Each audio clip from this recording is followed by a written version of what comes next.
the Mayor would say on a typical evening like this, would gentlemen members like to take their jackets off? And they could, but how things have changed.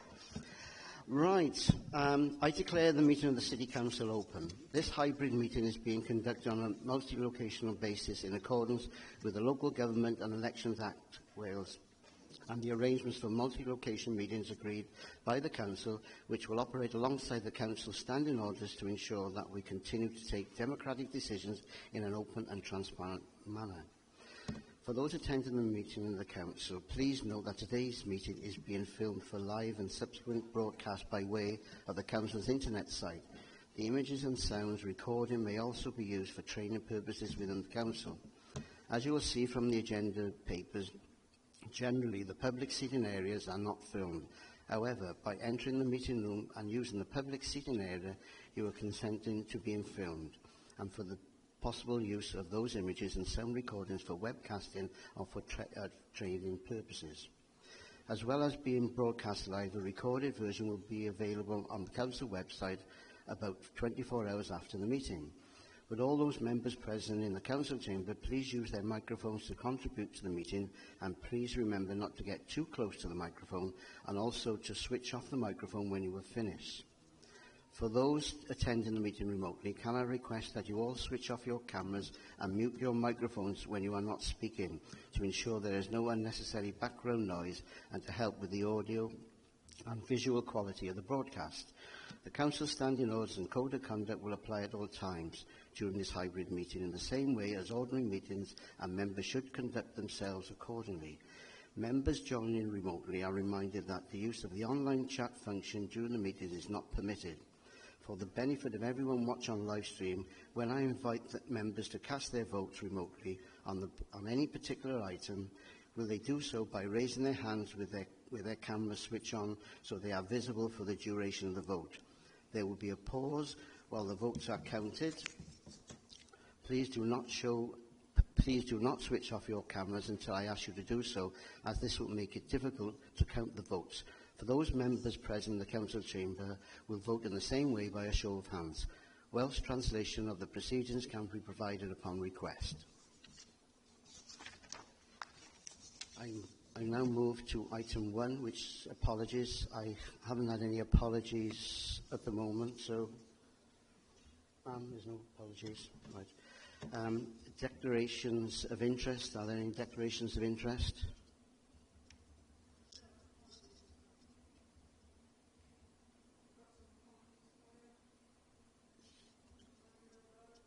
Can you stand up, please? Sorry. I've got apologies from Alex Pym, Rhiann Howells and David Mayer. Oh, Mayer's online now, sorry. Oh, it's okay. Thank you. Declarations of interest?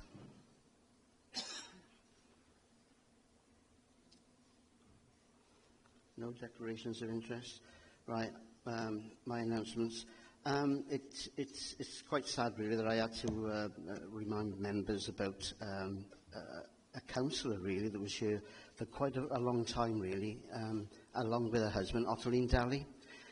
She represented the Malbus ward. I can't remember the number of years she was on the council, but can we have a minute's silence in honour of Atodlen?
Okay, thank you, member.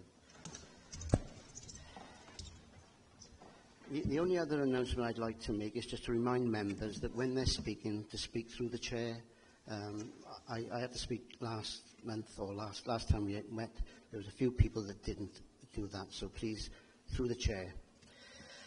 Right, I've moved on to item 2 now. Minutes. The minutes from February the 25th of February are before us. Are there any point of accuracy?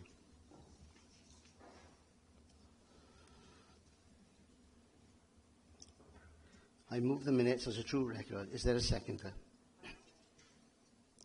We now proceed to the vote. Would all members joining the meeting online please switch on their cameras? Please do not turn off your cameras until the votes have been counted. Would all councillors please cast their vote now, starting with all those in favour. Members joining online, please raise your hand for them to be counted.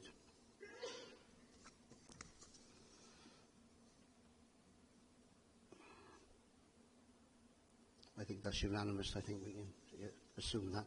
Thank you. You may put your hands down now. I don't think there was anyone against this, so I think that was carried. The approval of the minutes is duly carried. Members joining online may now switch their cameras back off. Thank you. Item 3, appointments. Councillor Clark to introduce this item. Thank you, Presiding Officer. I'll make it quick. There's no more to add to what's in front of you on page 21 and page 22, so I'd like to move the appointments. Thank you. Thank you. Is there a seconder? Happy to second that, Presiding Member. Thank you. Are there any comments on the report? No. We now proceed to vote. Would all members join the meeting online? Please switch on their cameras. Please do not turn off your cameras until the vote has been counted. Will all councillors please cast their votes now, starting with all those in favour. Members joining online, please raise your hands for them to be counted.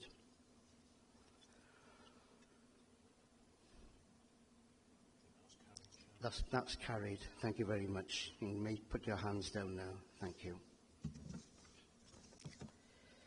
Members joining online may now switch their cameras back off. I move to item 4 now, police issues, and I'm pleased to welcome Superintendent Jason Wright to the meeting. Good evening, everybody.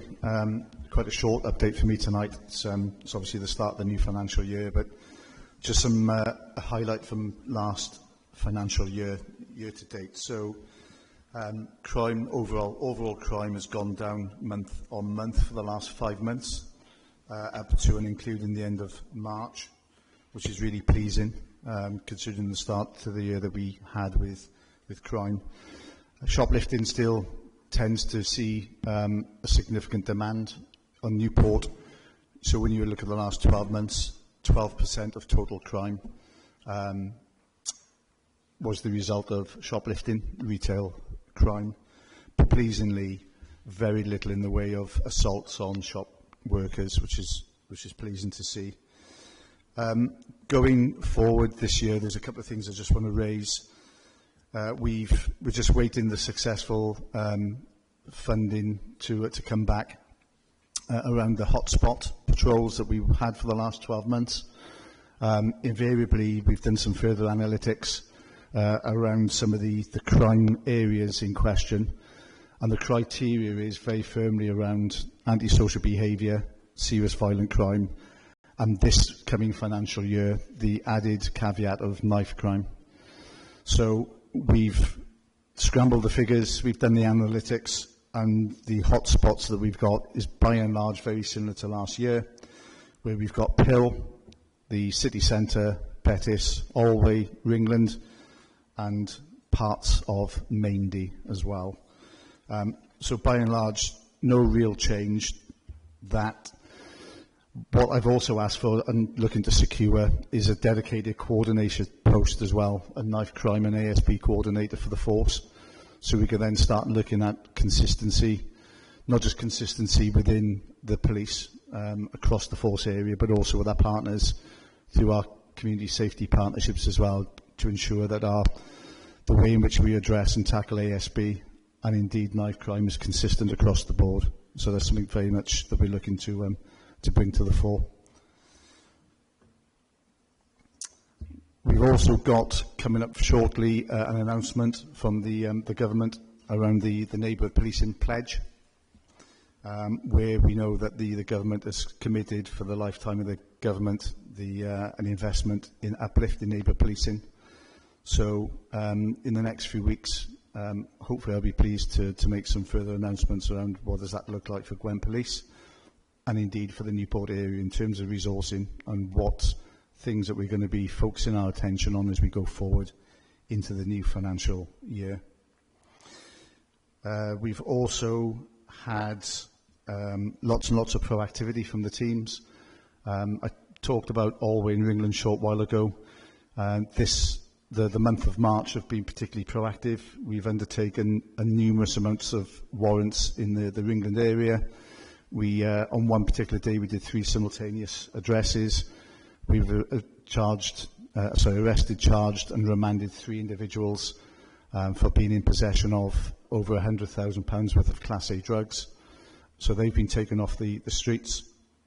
We also did a joint warrant with officers from Risca and Ringland, where we did some warrants. Again, 15 kilograms of cannabis, street value of £100,000. 2 persons charged and remanded in relation to that. But the real focus, I think, as a force going forward, yes, it's about drugs, but what else is causing harm in our communities? And the one thing that we hear time and time again, not just through this council, but from others as well, is the off-road bikes and the Surons. So if some of you have seen footage from last month where we deployed a drone in the Allway Ringland area, to really good effect. And I know I come back and forth every month and we have the conversation around deploying tactics around vehicles and pursuits and the risk that poses then to other members of the public and indeed the people on the Surons. By deploying a drone is just a very simple tactic, and we still get the same end result of seizure and bringing people then to justice, but it's just a far more safer way of getting to the end game. So what we've seen over the last 2 to 3 weeks is other teams, other neighbourhood teams within the force deploying the same tactic. I'm looking to invest more in the use of drones as well. And we've also got other forces from around the UK actually coming to us around what tactics we deploy. And it's just not using drones. There's other tactics that we use as well, covert and by overt methods to bring other people to justice. So we've had a phenomenal month in March of just seizing off-road bikes, Surons, but also vehicles that's been linked to the use of off-road bikes as well. I talk about an operation in Malpas and Betis last month where we seized 3 off-road bikes and Surons, 2 stolen vehicles, and a number of people were arrested for being concerned in the supply of drugs as well. And that's been replicated across all the sections and not just in those areas I've just talked about. So lots to focus on going forward. We've also got the grass fire season that's going to be coming up shortly as well, and there'll be an increase on the demand of our colleagues from the South Wales Fire and Rescue Service. So we'll be committed to assisting those as well. And then just generally the city centre, so the team under Rob and Paul Turner are continuing to do ongoing operations, both plainclothes operations but also overt. And in the month of March they arrested 10 prolific offenders, sorry, nine prolific offenders, where there was 10 charges brought about, and those individuals, many of which are now serving a custodial sentence. So they continue to work with partners around ASB. We arrested and seized a male in possession of a Class A drugs and a Suron bike on the city centre 2 weeks ago. He's currently on remand as well. So there's a real focus, particularly around the scourge that these off-road bikes are causing in our communities, which is slightly different to Newport because Blaenau, Gwent and Caerphilly, they tend to be very much off-road and causing damage to the environment. As we all know, in Newport, they use as a different tactic down here, a way of conveying drugs from one place to another. So it's very much around driving community intelligence And it's about making sure then that we use the right tactics to bring about the right conclusion. So I'm going to stop talking now and ask any questions to anybody on the floor. Thank you, Superintendent White. And can I just commend you on two things? I sat in a coffee house in town quietly doing some work. Just wanted to see how many police I would see, the visible ones, not the undercover ones, obviously. And it was quite a lot. In an hour and a half, I saw about 6 officers go up and down and check, and I saw a car. And I know the public are starting to notice the difference. And I really welcome that visible presence, but also the undercover presence that's making a difference. So I know there's been a couple of arrests, so thank you. My question relates to antisocial behaviour per se, particularly when it's good weather. And I know your teams are doing as much as they can. I just wonder, is there any way we could work more collaborative as a council with the police force, maybe with our youth services, and maybe with some of our sport clubs? I know quite a few councillors are interested in and reaching out to those young people who are creating mischief and are flirting with criminality but causing a nuisance and antisocial behaviour to law-abiding citizens, whether we could work closer together to try and address this issue, particularly going through the summer months. Yeah, absolutely. I had a meeting yesterday with a representative from county and the community. So it's a system, a programme which is really well embedded in Newport, where they have 4 sessions a week within the Newport area, and they cater for anything upwards of about 250 youths during that week. So quite a phenomenal amount of people, and then those individuals are then rewarded as well at the end of those sessions and at the end of the programme. So it's a real way of, getting into these young people at a very early age and try and deflect and deter them from going into other areas of criminality. I know there's some really good examples through county and the community where that's working. What I want to do now going forward, because they want to branch off in other parts of the force area, I need to really understand to make sure that we're not duplicating effort of youth services and other youth programmes, to make sure that we're not diluting the product, that we are plugging the gaps, but in a meaningful way. Absolutely, you're right about the summer months, and I mentioned just then about the fires and the grass fires, particularly up the Gare and other parts of Newport. The one thing that I am really pleased to say and share is that we've got a really good working relationship with our community safety wardens here in Newport since the introduction of the manager there as well, who is, as we know, is ex-police. There's a really good relationship, I believe, has been formed between him, the CSWs, and our police. And as you know, there's a lot of joint patrols that we go on as well between the two agencies. But it's about making sure we don't lose that intelligence picture as well, that we are talking to each other on a regular basis. And the one thing I'm really keen on doing, finally, just around ASB, is to reintroduce the partnership tasking meetings that we had prior to COVID, where all our partners, including our registered social landlords, the police, the fire service, can all meet on a weekly, bi-weekly basis and then talk around demand drivers, so our repeat victims of ASB, our repeat offenders and our repeat incident locations as well. So there's a much more measured, joined-up approach then to addressing that through the summer months. Thank you. Councillor Evans. Yeah, thank you, Presiding Member. Superintendent, slightly different experience to the one of the Leader of the Council, albeit on a Saturday night, walking into the city centre, down Bridge Street, in between the two banks, quite a popular place, where there were a significant amount of junkies, undesirables.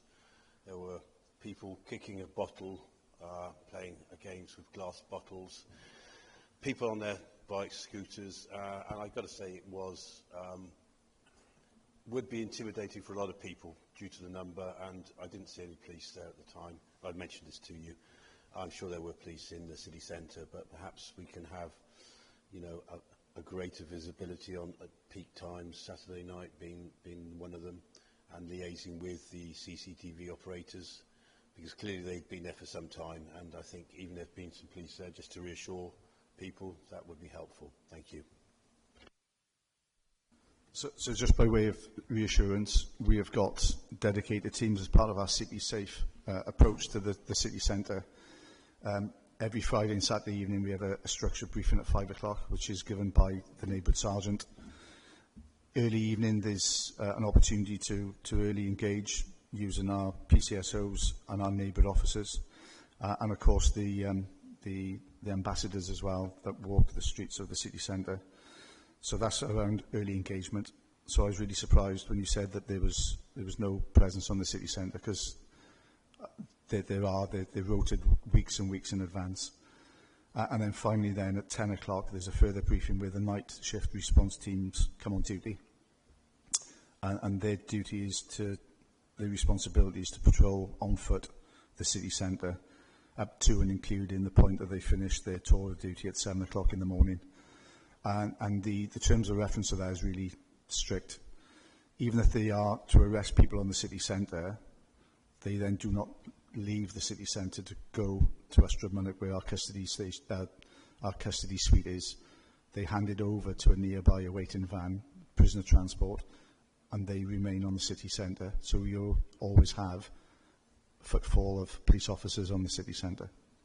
So just by reassurance that those plans have been in place for a number of years now, so I'm a bit disappointed that for that period that there was nobody there. But as you alluded to as well, it's about working more closely then with the operators within Corn Street to make sure that any disorder that they see is reported through to us in the control room so we can get officers there. Councillor Riggs. Thank you, Presiding Member. Thank you, Superintendent. It's just a quick question. Not long had the report through for Rochestone in relation to the crimes and sort of volume of calls, etc. A bit disturbing to note that the crimes coming from February to March, overall crimes up by 37% on the reported figures, and actually violence with injury crimes have trebled from February to March. I just wonder if you can give us a bit of insight into what this is all about and what's being done, please. Thank you. Okay. When you say a 37% increase, what sort of increase in volume are we talking about? Volume of 20, we've gone up from 54 to 74 in number, and the violence with injury have gone up from 6 to 18. It's never been at 18. The worst point last year was, all of last year was just 9 calls, but suddenly we're on 18, which is a huge increase. Okay. I couldn't give you any context on that. That's something I can certainly go away and come back to you in relation to the finer detail on that. What we tend to find when we have increases, sudden increases such as this, that they tend to be linked offences. So you might have, for instance, one offender who's responsible for a number of incidents involving a number of victims. So you'll have multiple crimes, but within one incident, if that makes sense. That may not be the reason here, but that could be a reason. So, excuse me, I don't know the detail of that, unfortunately, to that level, but something I can find out and come back to you on. Thank you. Councillor Cleverly.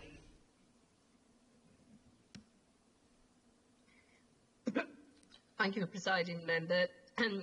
Superintendent, I'd just like to thank yourself and your team, your West team, for the work you've recently done in Bettis in taking the drug dealers off our streets.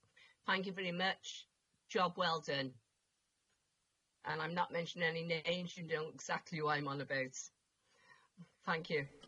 No, thank you for the kind words. And as you said, it's something that we collectively focus on, not just within the Malpas Bettis areas, but across all of this city as well, and indeed all the force. So absolutely, but we rely really heavily on the intelligence that comes in from the community in the first place for us to act on. So I think a lot of thanks needs to be given to the community as well in the first place for coming forward.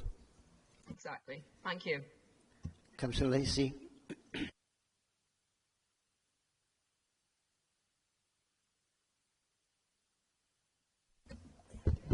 Thank you. I'm Superintendent, following on from Councillor Cleverly, actually, to say thank you for the work that's been done in Ringland. But what's gone down really well with the community is what your comms teams have been putting out. So we've had information that we've been able to share on social media, but also what went down really well was the drone footage of the off-road biking. And, you know, a lot of the community were feeling a bit disenfranchised that things weren't going on. But being able to share that and them seeing that, then has brought them back and, you know, passing on their thanks to your team, so thank you.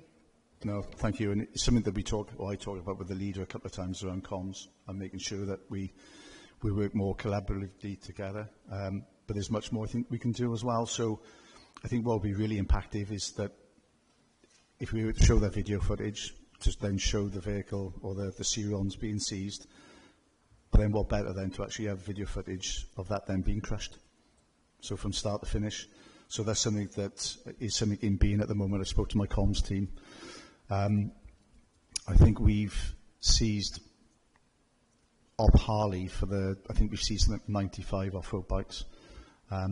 So that's a real missed opportunity, I think, for us to really reinforce the good work that we're doing and sharing that with our community. So thank you.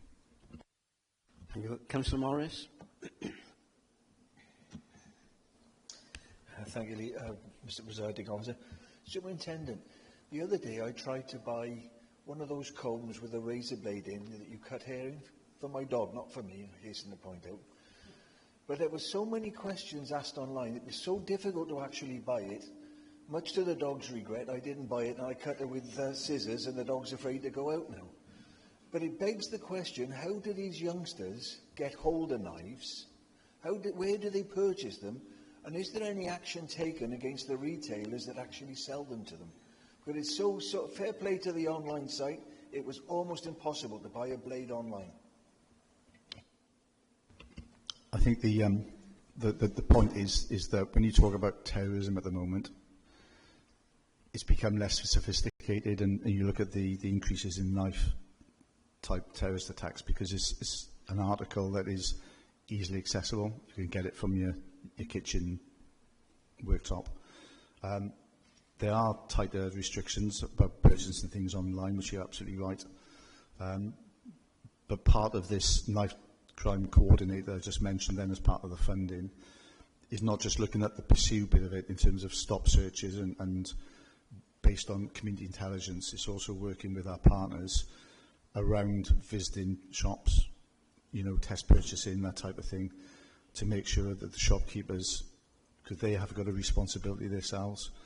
So it's very much not just about responding to intelligence, it's also swimming further upstream to make sure that there's safeguards in place and mechanisms to check and test that shopkeepers and indeed wholesalers are actually adhering to real strong controls around the use and the sale of these items as well. So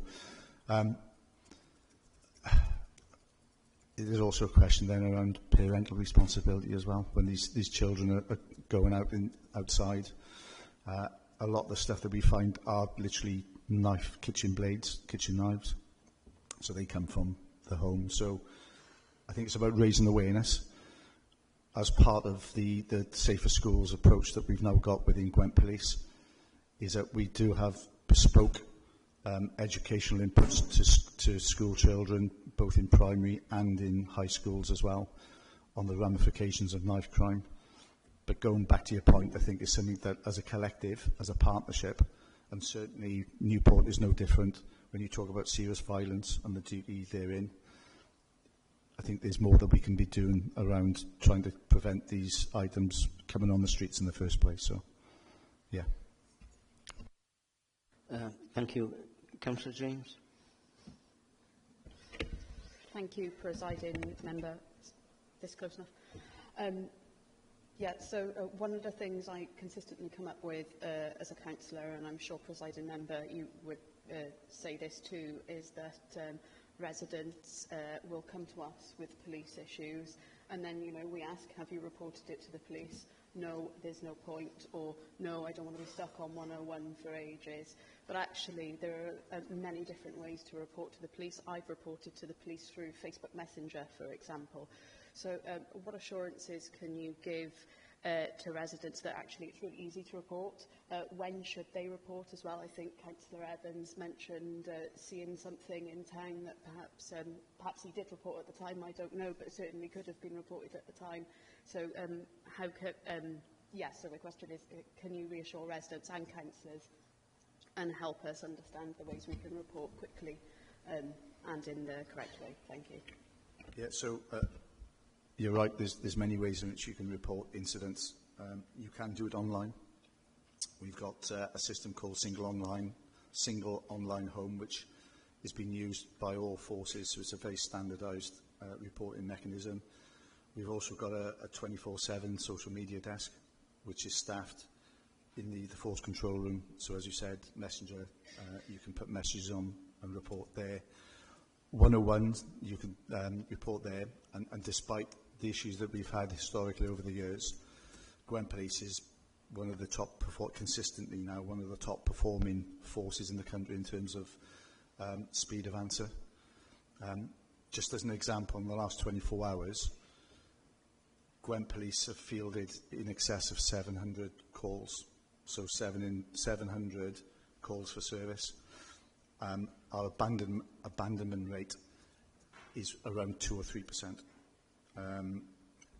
which is phenomenal, really, compared to where we were and where we were. Obviously, the advice I'd say, in the standard advice, is if there's an emergency and you need to get police response there and then 999. But there's so many ways in which you can report. If your area has got a front desk, so you've got Newport Central, for instance, and you've got the times of opening there, so you can report in person. But depending on the relationship you've got with your inspector and your neighbourhood officers as well, there's opportunities you can report things directly then through email, so you have that consistent approach to localised neighbourhood issues as well. So I think what I'm trying to say is there's a raft of things, and just some reassurance, there's many options that people can use to report things to the police. Thank you. Is there a possibility that you can share that information and maybe dem services then can pass it on to all members of different ways of reporting, and we can get that message out then as well? Yeah, sure. Okay, thank you very much indeed. I've got Councillor Linton. Thank you, Presiding Officer. Superintendent, I'd like to add my thanks as well to all the hard work that you and your officers are doing within the Ringland Ward. Could I also bring to the attention of the antisocial behaviour in the front of the new health centre? The youths have now congregated to the rear of the Councillor Linton, there's problems with your microphone. You're having a new one. No expense spared. That's okay. Superintendent, I'm just saying that the youths are now moved from the front of the health centre and the hub to the rear, so they are causing a little bit of damage around there. If you could remind your officers to please go to the rear as well as the front. Thank you, and thanks again to your officers. Thank you. I know that the officers have been working quite strongly around ASB as well, working with Newport City Homes in certain areas to improve some of the access to some of the sites as well, the building sites in certain areas of England, by looking at the fencing and reinforcing the fencing as a way of preventing access into the sites in the first place, where they're then causing damage. But absolutely, I'll speak to Inspector Giles and express those concerns as well around the health centre. Councillor Reynolds. Thank you, Presiding Member. Superintendent, just a couple of quick points before my main question, if that's all right. First of all, I just want to say thanks for all the work you're doing and the community work. You highlighted earlier on the work you're doing with county and the community. I'm sure you're already aware of this, but can I also highlight the work that Mike Sage does with the Dragons? And I'm sure if you're not already working with him, I'm happy to bang the drum for him, because I think the three working together would obviously produce really good results. So I just want to highlight that. Can I also ask as well the question that Councillor Weeks raised earlier, with Councillor Weeks' permission? Can I ask that the other Rodstone councillors are copied into your reply to that? Myself, Councillor Forsey and Councillor Bev Davis, as long as Councillor Weeks is okay with that, because I think it was a pertinent question. My main question, sorry about all that, is about the drones. I've got to say, it was fantastic to see that footage on Facebook and to be able to share that. There was a particular satisfaction in knowing that those characters had no idea they were about to get a knock on the door and knowing those vehicles were going to be crushed. I just wondered, are there any plans to use similar tactics? You mentioned the grass fires earlier on, for like grass fire hotspots and keeping an eye on people who are maybe either known or suspected of maybe setting those fires? It just exploded then. So we work very closely with South Wales Fire Service on the fires, and I know for a fact that they've got access to drones as well. So as they are the lead agency around fires, then they will probably take the lead in terms of that drone. But we have got capacity to assist in any case as well. So yes, your answer, it's a fantastic tactic, and one that we're looking to heavily invest in as well. And it's, as I said earlier, it's such an easy tactic to use, which still gets a good result at the end of it without the need then of physically coming into contact whilst the bike is in motion, and then we then start getting into the realms then of fail to stops and pursuits. It kind of negates all of that. So that video in All Over England was the most views, hits, likes that we've had as a force since we've started the whole social media thing as well. So it's something that myself and my comms team is very much looking forward to continuing and improving on. Thank you. The time is nearly up. I'm just going to take one last speaker, and that's Councillor Screen. Okay, thank you, Presiding Member. Yeah, Superintendent, I was at the meeting of the chairs of the community councils at the levels recently, and they asked me if there was an update on the Wentloop stakeholders group, or what formerly Prade, and just wonder whether you can provide that update now or in the near future. Thank you. So, ironically, I had a meeting last week with somebody from the planning department here, because by and large the issues that we experience in the levels are illegal encampments. So I've pulled together, along with the officer from planning, a proposed terms of reference and some strategic objectives. That's now going to be shared with all of those individuals who are going to be subject to the stakeholder group. And my plan is to hold the first meeting under the new guise of the stakeholder group within the month of May. Notwithstanding, we've had conversations previously. I'm really keen on improving the communication that falls out of those meetings and the actions and the outcomes in a sanitised way to the communities and residents in the area as well, so they know and have some confidence that there is work going on in the area.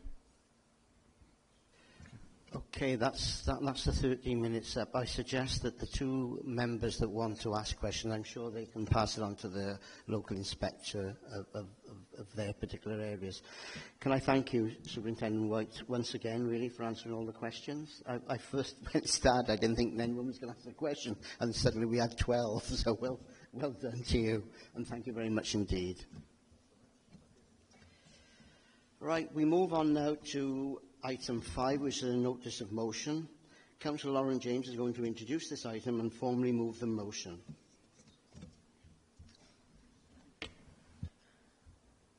Thank you, Presiding Member. The Crown Estate owns around 65% of Wales's foreshore and riverbeds and more than 50,000 acres of its land. In 2023, a breakdown of Crown Estate assets in Wales showed that the group values amounted to a combined worth of over £850 million. Now, at the moment, most of the profits from those resources go into the UK Treasury, and those profits are at a record high.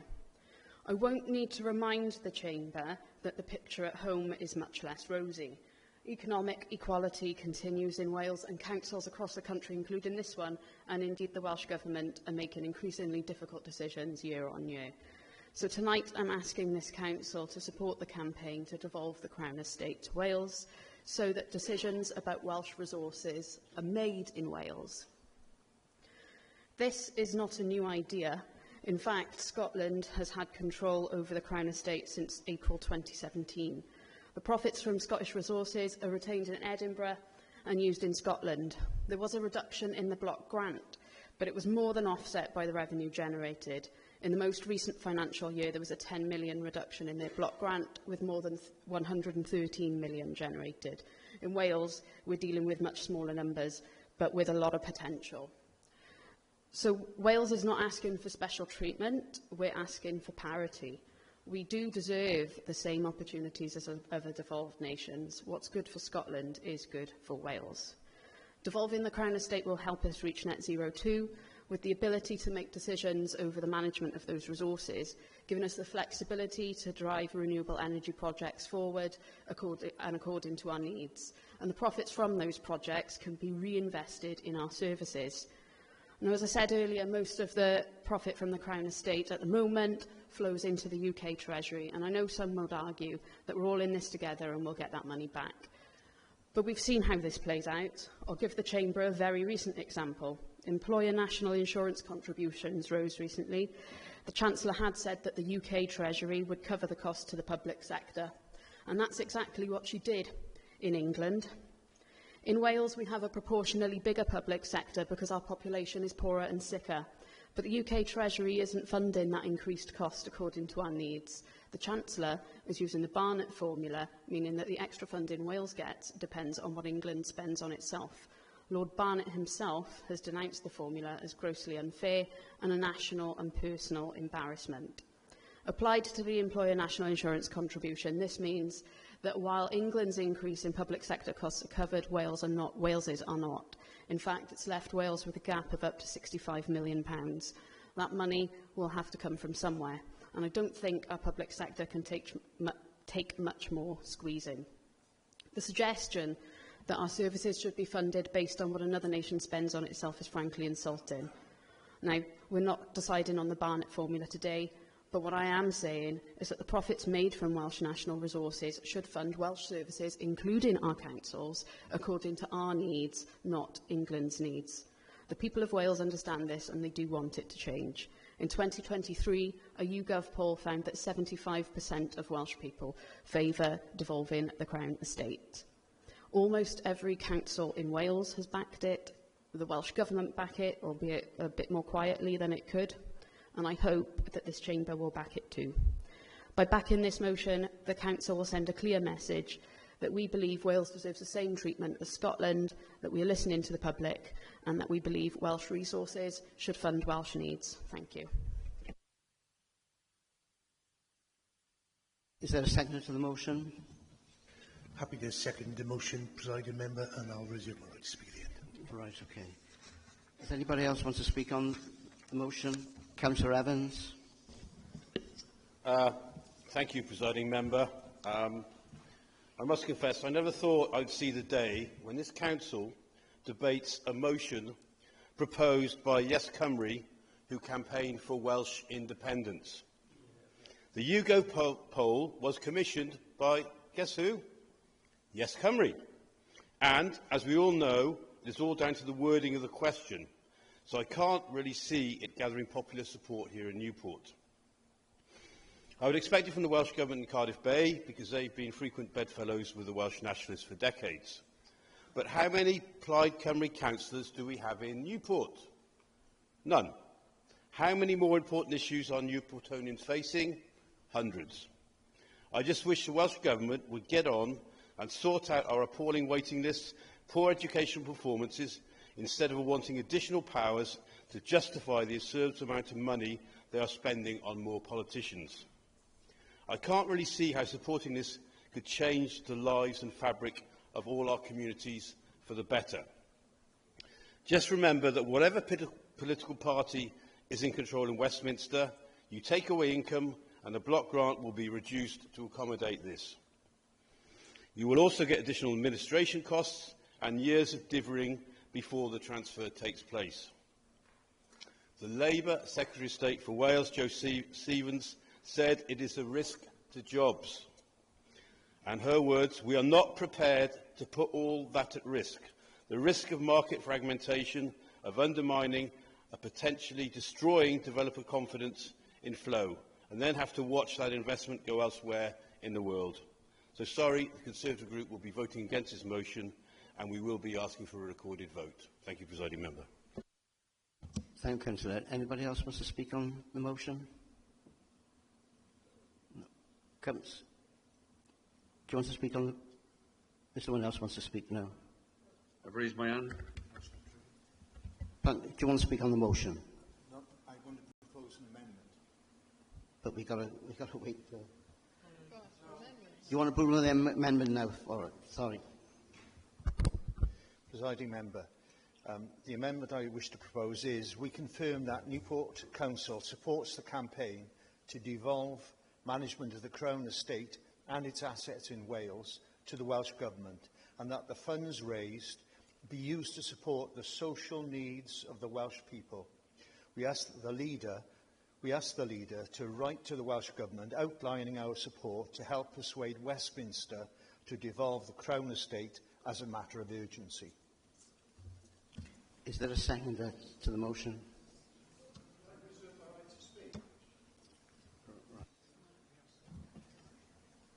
So you're seconding that motion, Councillor Cox? Yeah.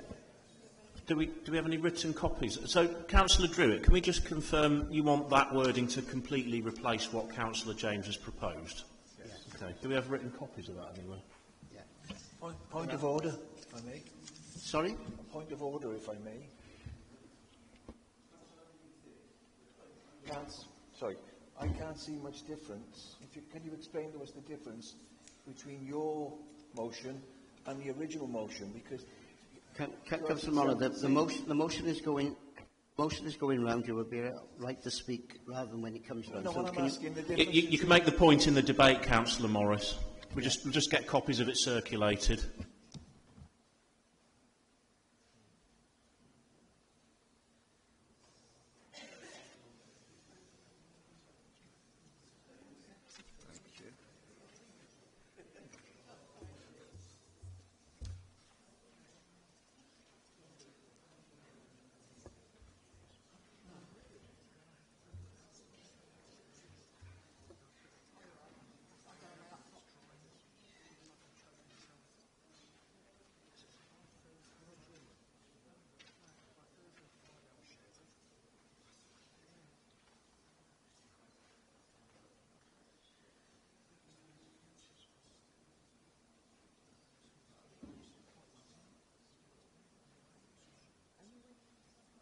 Clearly, it's quite short, so I'll just give you a minute to read the amendment.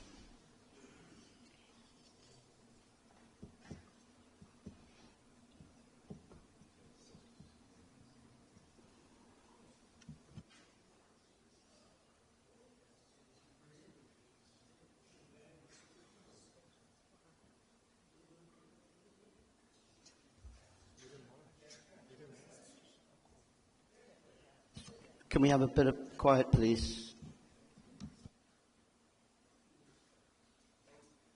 Okay, right. The amendment has been moved and seconded. Do you want to put your hand up to speak now, Councillor Morris? Well, put it what you want to say. Get up and speak. Well, I didn't think there'd be any need to, because I asked a straight question, and I'm looking at the puzzled faces on some of the members opposite. What is the difference between the amendment and the motion that was proposed? There's quite a lot. First, it's shorter, straight to the point. Second, there's a few statements in that larger text that that you could at least are arguable, and we don't want to commit to any of those distracting arguments, but we support it in principle, and I'm happy to write to the Welsh Government, who should lead that charge, as is. And the last bit, if I've read it correctly, says I should directly write to Westminster, the Prime Minister, as well. I think it does say that, unless I'm happy to be corrected on that. But that's undermining the argument. If it's Welsh, we want the Welsh Government to have the money, then it should be the Welsh Government empowered to speak. And if we want to add our voice, we add our voice to the First Minister, and the First Minister speaks on Wales's behalf. Otherwise, we're undermining her as she makes her own negotiations with the Prime Minister and the UK government. Okay, that's it. I got Kevin Whitehead. Councillor Whitehead. Thank you, Presiding Member. Just a little contribution from myself. I mean, for me, it's a massive portfolio, a lot of money involved. When we look at the state of the Welsh NHS, these are devolved, as is education. I mean, we'd be better off getting on top of managing them properly in the first instance. And I just got a feeling it will just be another local authority that tried to push this through. I'm not sure.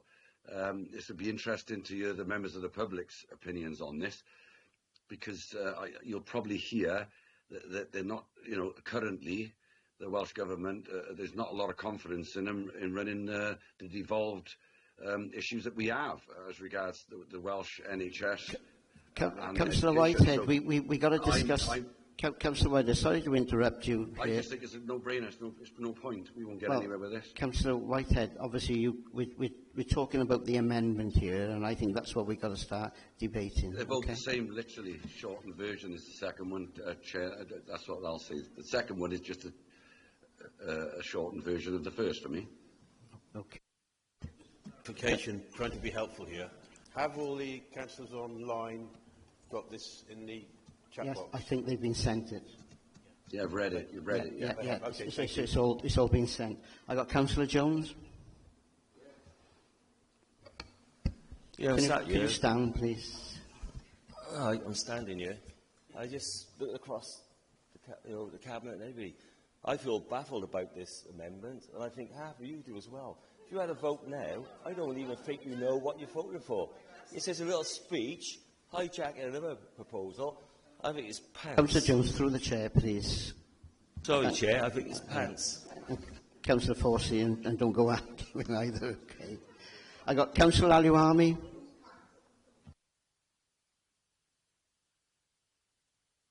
Yes, thank you, Presiding Member. Yeah, I am very pleased to see this motion at today's council. I listened, and sometimes I can see that some people say, well, it's a little bit high level. It doesn't relate a lot to what people in Wales would need at the moment, but I would like to argue against that. I think it's very much what the people in Wales must wish to have. Can I remind ourselves, and I know that in our ward... Councillor Aluami, sorry to interrupt you. Councillor Aluami, please, you've got to speak to the amendment. Okay? Thank you. Well, I am not aware of any amendment, and you haven't read it to me, so I'm not... I saw paper flying, but I know of no amendment. I'm talking to the motion. No, you can't. We're talking. The amendment is the substantive motion now at the moment. Please speak to the amendment. Sorry, what's the amendment? You've been sent the amendment online, apparently. Sorry, just trying to be helpful. Can someone not type it in the chat? Sorry. Because if it's typed in the chat, then you'll be able to see it. Or maybe he hasn't got his inbox open. Yeah, that's permissible if democratic services can do it. I've read the email, Chair. What email? We were all sent an email, those online. What? During this meeting? No. Yeah. It was sent prior. I don't know. I can't. Councillor Aluami, it was sent online prior to the meeting. The amendment. I am not aware of the amendment, so therefore I'm not speaking on it. Thank you. Ooh. Councillor Davis, what do Point of order. Can I suggest Councillor Patrick rereads the amendment? Yeah. Okay. Councillor Druitt, can you read it out? Quite loud as well, please. We confirm... Sorry, Pat, it's also in the chat now as well for Councillor Aluami as well. Okay. But read it out anyway, please. We confirm that Newport Council supports the campaign to devolve management of the Crown Estate and its assets in Wales to the Welsh Government, and that the funds raised be used to support the social needs of the Welsh people. We ask the Leader to write to the Welsh Government outlining our support to help persuade Westminster to devolve the Crown Estate as a matter of urgency. Okay, thank you, Councillor Truitt. Now, Councillor Alawami, that is the amendment. So, will you please speak to that one, please?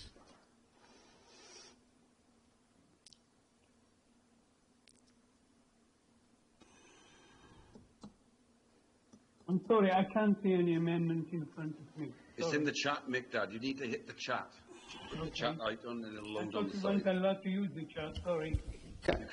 Councillor Al-Nuami, do you wish to comment about the fact that the original motion is proposed to be amended? Do you wish to make a comment about the proposal to amend? Okay, I've just seen something. I'm just reading it. Sorry. Can I suggest that, Councillor Alawami, you read that and we'll move on to other people and I'll come back to you, okay? Yes, that's what, yeah, okay, thank you, yeah. Councillor that will be okay, yeah. Okay, Councillor Fairweather. Thank you, Mr. Presiding Member. Just quickly move on. Firstly, can I just congratulate the Labour Party here? Very clever move. You turned their motion into your motion. Perhaps if you'd got it in a bit quicker, then they wouldn't have had to have done it. But I have to say that I can't support this because I wouldn't give anything extra to that Welsh Government down there. Whoever's in control down there, I don't care whether it's Labour, Conservative, Lib Dem or whoever, I wouldn't give them anything. In fact, I'm disappointed that we're not here today debating a motion to abolish the Senedd, because I would much prefer to see that. Listen, you're going. It's not talking about the Welsh Assembly. Please keep to the amendment about the money going there, please. Okay, so I wouldn't give them anything extra. And let's be clear. You know, Westminster send money down. The Welsh Government receive the money and they waste it. They waste it on woke, left-wing policies. Please, no. We're talking about the money, Mr. Presiding Member. Listen. Councillor Fairweather, these are points you can make in the debate about the substantive motion once the amendment's been dealt with. Well, we won't get to speak on the substantive motion because if it's carried, no, it won't if it's carried. No, please, but you are moving across into the other areas, aren't you? I'll sit down and come back later. Sorry, Presiding Member, sorry. Just, no. You know, I think if you're arguing about power going from Westminster to the Welsh Government, you're entitled to have your opinion on what you think about the Welsh Government and how they're going to do it. So this amendment, or even the motion, both of them are doing the same thing. They're transferring powers from Westminster to Cardiff Bay. So I think anybody who wants to talk about it, praise Cardiff Bay by all means, or attack Cardiff Bay, whatever you want to do, I think it's important that you're allowed to debate that, because this is what both the motions say. If you want to, or don't you want to? Same motion. But you were moving into other areas of what was going on there on that amendment. That's all I'm saying, and I just think we've got to keep to what the amendment. May I continue then, sir? Sorry? May I continue? Is that okay? Yeah. Continue, but please don't. Yeah.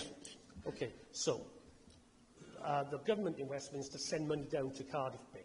Okay, and Cardiff Bay, they waste the money. There's no doubt about that. We've seen that. We've seen it with the M4 Relief Road. We've seen it with Cardiff Airport, and we've seen it with many other things. I wouldn't give them a penny more. This is a move in the wrong direction. This is pandering to the nationalists' agenda. Now, I know that you've been in government with them for a long time because you needed them to prop you up. And, you know, and for God's sake, I hope that next time, whoever wins down there doesn't have to rely on Plaid Cymru and that we can move away from them. But please just remember that. You are pandering to a nationalist agenda here. One thing that the Conservative Party and the Labour Party always had in common was that we are unionists. We are a unionist party. We always agreed on that. I'm giving you a lot of licence here, to be perfectly honest. You are really moving into... Point of order, Mr. Presiding Officer. Surely the matter in front of us is whether we're going to debate the amendments. Exactly. Or we're going to debate the main issue. So surely the item in front of us is whether the amendment gets passed or if the amendment fails. If the amendment gets passed, we speak about the amendment. If the amendment gets failed, then we speak about the original motion. Exactly. Councillor, wait, I got something. I got Councillor Routley. Did you want to speak? On the amendment now. I'm going to reserve my right to speak until this council sorts out what we're going to speak on. And if the amendment is going to be the substantive motion, so be it, I will speak then. Right, if okay. not, I shall speak again on whatever it may be. Well, that's correct. I shall come back to you then. Thank you, Presiding Member. I got Councillor Cox.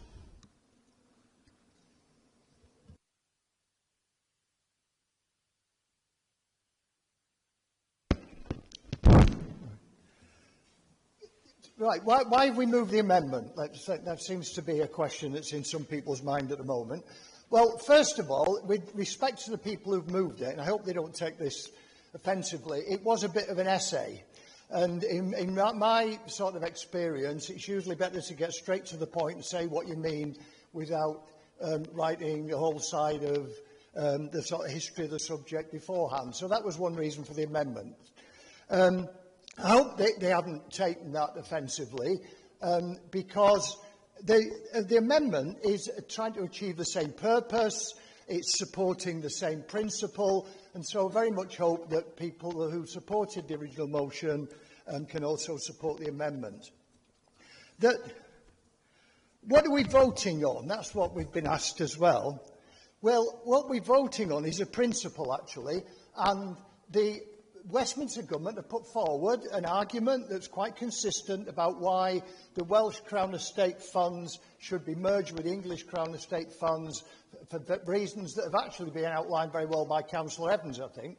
I think Joe Stevens should be very pleased to get a new supporter. That's what we're voting on. It's a principle because the basic principle is if there's money that's raised in Wales from Welsh rivers and Welsh land and Welsh forests and the Welsh coast, it should come to Wales. And I'm sorry, the argument that this is going to mean that Westminster is going to hack back the budget that comes to Wales through the block grant, I don't think is supported, because where this has actually happened in Scotland, it's made a significant difference to the Scottish Government's revenue. And there's absolutely no reason why it wouldn't do just the same in Wales. And just to finish off, what I would say is that there's a straightforward principle here. Now, some people have tried to muddy it up by using it as an excuse to attack the Welsh Government. It's even inspired Councillor Fairweather to congratulate the Labour group on being clever. There's a principle here, and it's being used to cheap political point scoring, to be quite frank. And what we put this amendment forward for is we wanted a succinct statement of what the principle is, and what we're doing is that Wales, let's face it, there's a consensus in Wales behind this. And what we are asking people to do is come together with us, unite behind this cause, and please vote for the amendment, because it shows that this is a cause that is fully supported by Newport Council. Thank you. Sorry, Mr. Presiding Member, just for a point of correction, it's Steve Cox, not Steve Marshall, which was on the board, just for anyone watching. Point of order, Mr. Presiding Officer. Can I move that the vote be put on whether to accept or not the amendment?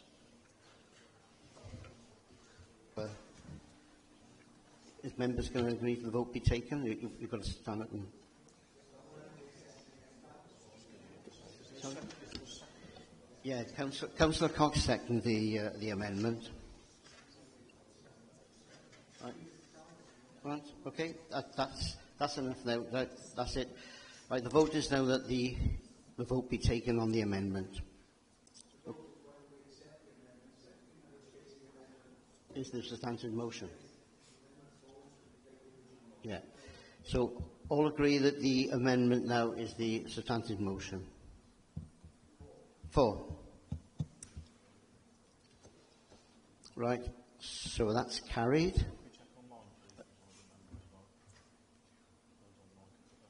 Yeah.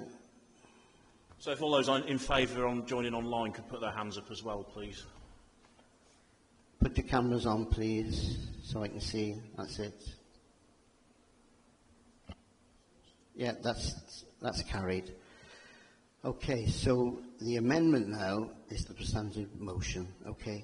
So that's what we're debating now, and that's, you've all had a copy of that. Okay, so the other motion now is lost. So where are we going now? Sorry? Any comments on Yeah, any, what are you pointing? I can't... Mick sorry, Mick I've got to come back to you now. This is the substantive motion now, is the amendment, okay, Mick Yeah, sorry, are we speaking now on the amendment which became the substantive motion now? Yeah. Sorry, motion? Yes, the amendment. Yeah. Well, I'm rather disappointed that really that amendment, because I think it's just a lukewarm form of the motion.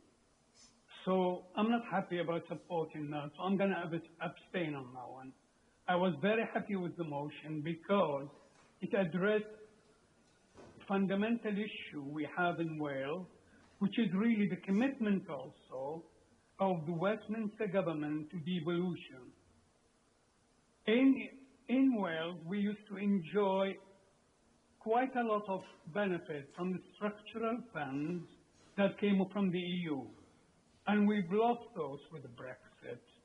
And I think the Westminster government, firstly Tory and now Labour, are really dragging their feet in terms of making good that loss that Wales had. And they are substantial funds. And I think the original motion went some way towards addressing that, which is why I was happy to support that. I am not happy with the amendment. I don't want to sort of vote against it because it has elements of the motion, but I'm not happy about supporting it either. So I'm going to abstain on that, Mr. Presiding Member. Thank you. Very much. Right, who else wants this? Councillor Urian. Thank you, Mr. Presiding Officer. The fundamental thing about this amendment is it's something we can actually do. The original motion called us to write to the Prime Minister. Sure you can, but I'd ask the legal officer to tell us whether it's ultra-virus for us to write outside our reporting line. We've passed motions in this chamber before, and we've sent them off in good faith to be told you can't do anything about it. And I wonder if we had written to the Prime Minister, how much that would have done us. We can write to the First Minister and hopefully get a sympathetic hearing and get our wishes published. The wishes of the public of Newport by a vast majority, not this little splinter group on the left-hand side of the chamber. Thank you, Mr. Presiding Officer. That question, please. Yeah, of course. Thank you, Presiding Member. Yeah, it's within the Council's powers to resolve that the leader can write to either the Welsh Government or the UK Government. Right. Okay. Leader? Yeah. As I said earlier, it's in my powers to do that, but I think if we're talking about devolving power to Welsh Government and enabling them to negotiate on Wales's behalf, I think it would be sort of undermining to directly go to the Prime Minister. And I heard the arguments against, and no doubt they're sincerely held. And I heard the antipathy towards the Welsh Government, no matter who's in control of the Welsh Government.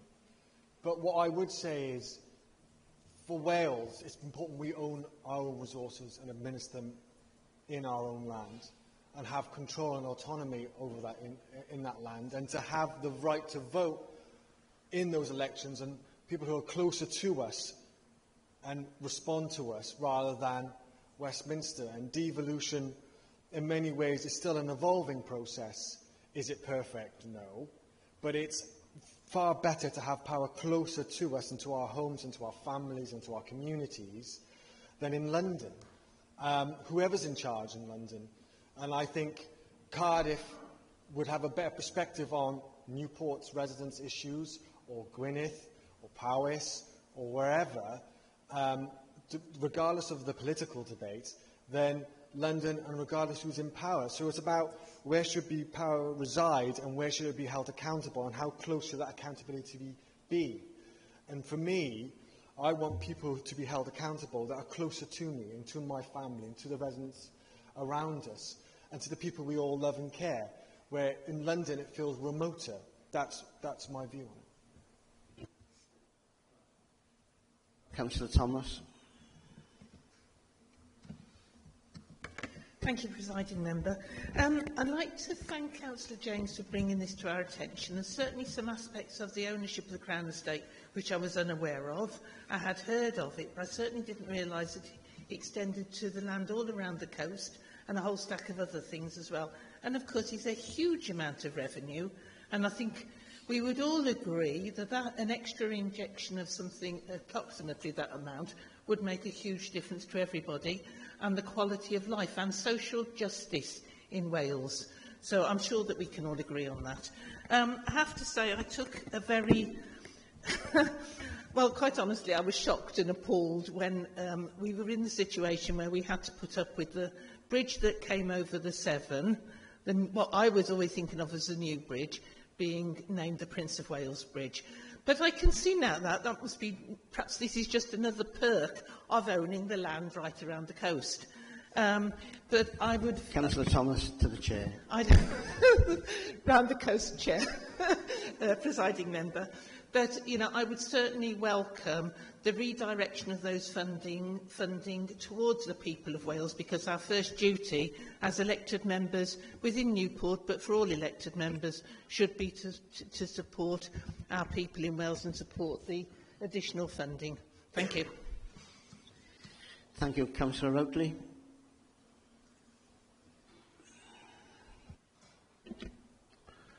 Presiding Member, let me tell you a story, and it's absolutely staggering.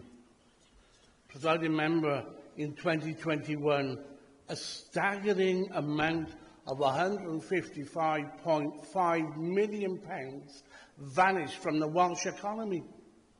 Not through some unforeseen catastrophic action, but through the sheer incompetence of the Welsh Government. Funds allocated for the betterment of the Welsh people returned to the Treasury because they had the inability to even spend one penny, £155.5 million. The Senate's own Public Accounts Committee and Public Administration Committee lay bare the truth: poor record keeping and a mismanagement. There's no matter of mere inefficiency. The Welsh Government, whilst it had the extra money given to it by the previous administration, the Conservative Government, betrayed the Welsh and British people by being incompetent in their fiscal ability. Let's look at Cardiff Airport. Cardiff Airport was once announced as the symbol of potential. The Welsh Government's acquisition was supposed to turn everything and make Wales into an international airport. A venture as a strategic investment has become a monument to financial folly. Its value plummets, and it's a stark reminder of the failure of the Welsh Government and their reckless stewardship of the economy. The Welsh Government has proven time and time again they are not worthy of financial responsibility entrusted to them. Their strength, and the strength in Wales, is by being a part of the United Kingdom. Wales is now a financial liability to the United Kingdom. An absolute disgrace. We haven't even spoke about £138 million wasted by one man who didn't even drive. Let's just forget that. The countless thousands and thousands of pounds that were wasted on the reversal of the 20-mile-an-hour blanket stuff that went out. Do you know what? You could go on and on. Councillor Routley, you are going on, and it's the 3 minutes are up. Thank you, presiding member. You get the gist. I won't be voting for no nationalistic, separatist, absolute diatribe. Well, I think that type of language is uncalled for. Okay. Well, please don't come back at me. I made my point. Okay, I think that was unnecessary. Councillor James. Thank you, presiding member. That was interesting.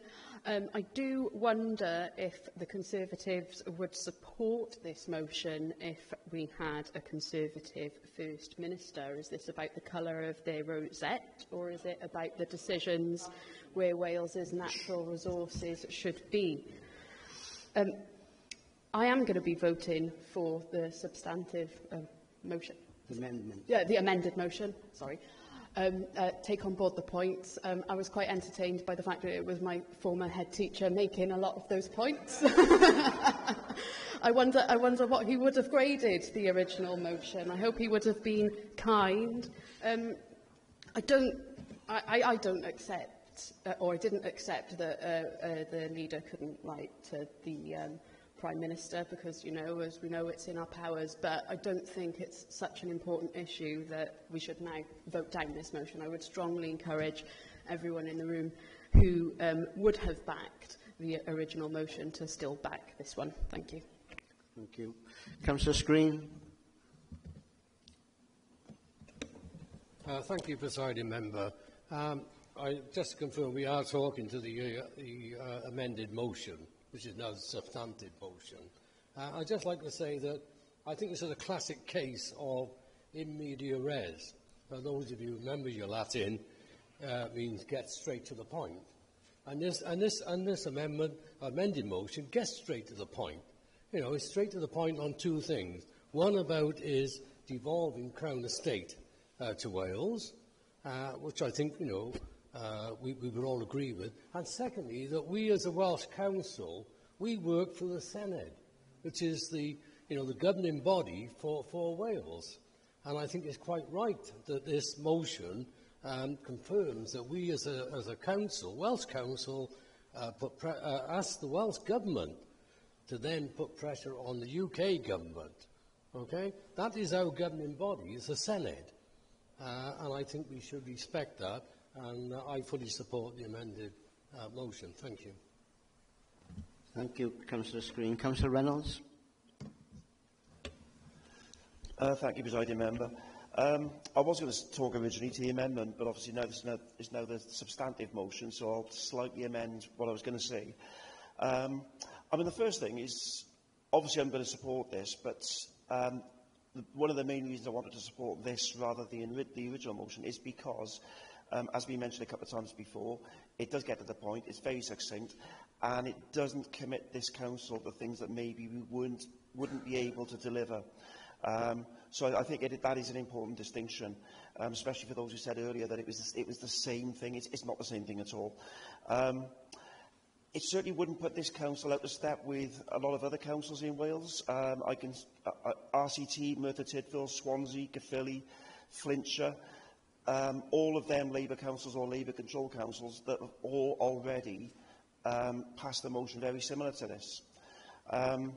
So I'm certainly in favour of this. One thing that did surprise me a bit earlier on, and I'll be careful to say this through the chair, but when we had one councillor, we've got a room full of many talents here. I didn't realise that mind reading was one of those talents. To have a councillor say that he could actually read from our body language, that none of us knew what we were thinking and what we were voting for. I think I can safely say that those psychic vibes going across the room got lost in translation somewhere, because I can guarantee we all know exactly what we're voting for and exactly why we put this amendment forward.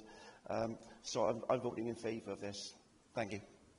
Thank you, Councillor Reynolds. I got Councillor Hull. Thanks, presiding member. Semantics aside, colleagues, this motion's pretty much a no-brainer. More money for people in our communities across Wales. It's really not difficult. Whilst there's a debate about how effective or not other governments might be, I don't see how anyone could vote for not wanting additional money for people in our communities. I can't see the debate goes any further than that, and I'd like to call for a recorded vote on the amendment, please, and I'm looking for support.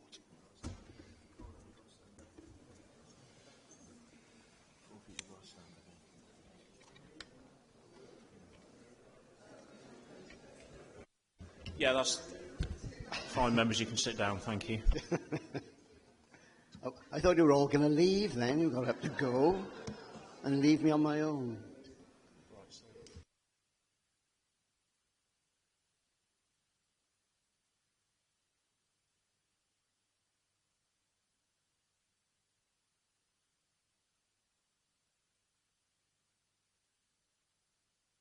Councillor Morris, you can come in now quickly. He's got 3 minutes.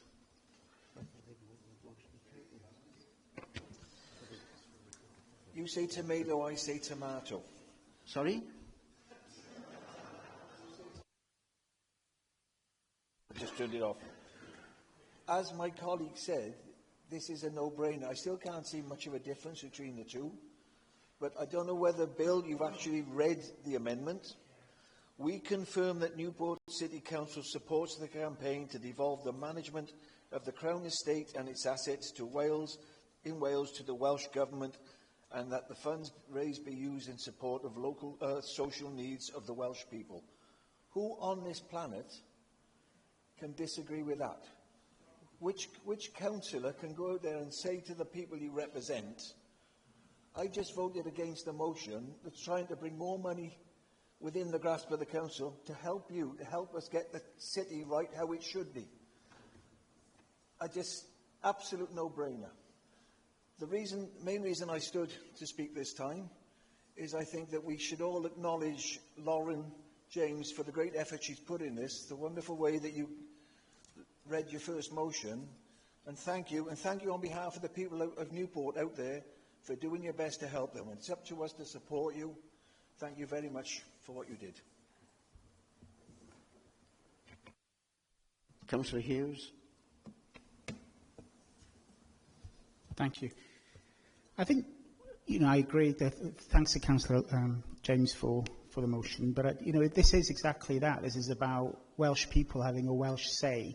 And when we hear Welsh politicians saying they don't want Wales to have an international airport, they don't want Welsh to have a say in their affairs. We've heard it in the media, there's lots of criticisms about the Welsh language, about anything Wales, to be honest. And then what that really tells me is, this is really about fairness. It's about parity with Scotland. It's about parity with the rest of the UK. And if you are about the UK, which is what you were saying, then the UK needs to be a fair system. We all need to have the same parity in decisions that we make. But when we get these constant attacks on, it's not about who's in the Senedd. That could be any one of us, depending on what the Welsh people vote in. But when we hear these constant attacks on the Welsh Senedd and criticisms that we're being nationalistic, when it's about protecting Wales, the only nationalistic thing I see is that some of these people might want to see Wales's power devolved to Clacton. And I think that's what they want. They want power to be on the other side of the border in the hands of someone specific. And I do wonder what party they'll be standing on in the next election. It'll be interesting.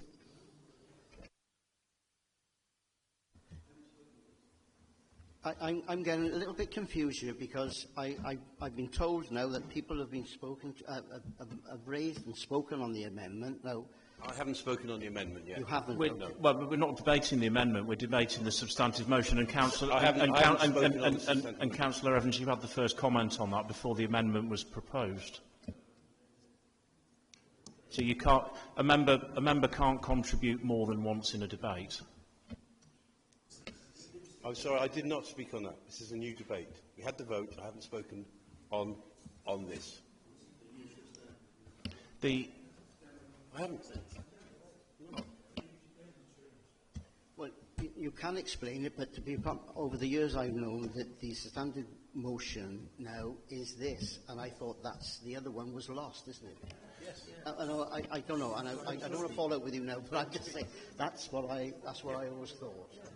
That's the standard motion now. So I can speak on this. Thank you. The rules will permit it with your discretion, presiding member. It will be irregular, but you can allow it. I think what we'll do, after this meeting, I think we'll have a discussion. Because I'm a bit confused, and I think we need to sort this out. Thank you, presiding member. I haven't spoken on this, and I will be not voting for it, because there's a fundamental difference. Your Secretary of State for Wales doesn't believe this is going to be beneficial to Newport. They have got information, they've got influence as well, and if it had been a Conservative one, a Labour one, if it had been anybody, a Green one, would still be having the same argument. I trust the UK government to take the right decisions rather than the Welsh government on this particular thing and devolving more powers to them. That's a personal choice. I can accept other people who decide, you know, we're better off having decisions taken in Cardiff Bay rather than in Westminster. But the reason I will be voting against this is I don't believe that this is going to be beneficial. I think it's going to take too long. You've already got a process started. There are jobs at risk. Not my words, the Secretary of State for Wales and also senior ministers in London. So I will be voting against this motion. Thank you. No one else to speak? Oh, sorry. Well, Mick, I thought he'd already spoke. Mick, that you've already spoken on this, on the amendment. You can't speak twice on an amendment, on any... Well, you have the discretion to let him speak again, Chair.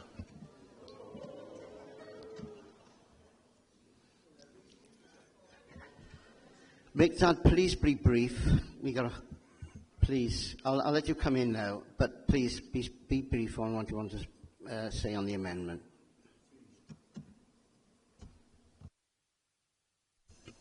Chair, it might be a legacy hand.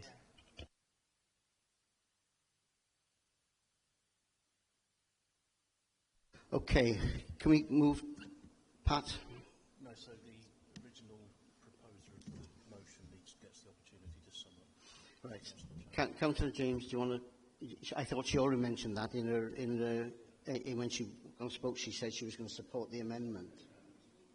So she don't need... You can speak, but you did mention that you were going to support this amendment anyway.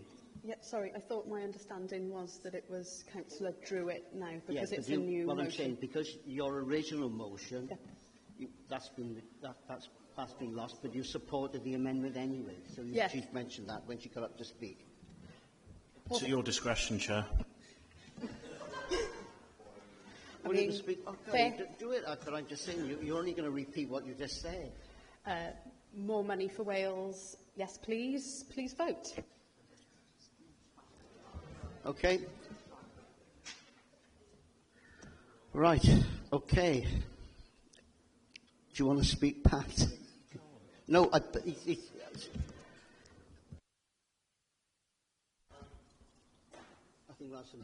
think we'll have some training on all this, because I'm a bit confused now what's going on. Right, okay. Okay, so there has been the requisite number of members who've asked for a recorded vote, so we will proceed to that. As per the usual procedure, I'll call out the name of the member. Would you please indicate whether you are for, against, or whether you abstain? And I haven't got the list of members who've given apologies, so I'd be grateful if the officers here could indicate whether we have an apology from that member. Could you let me know? So, Councillor Adan. Point of order. Sorry, Mr Presiding Member. Doesn't Councillor Druitt have the right now to wind up the debate?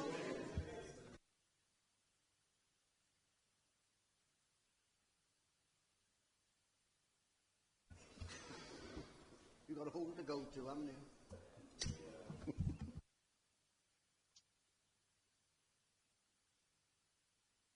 Councillor Adan. Yeah. For. Councillor Al-Nuami.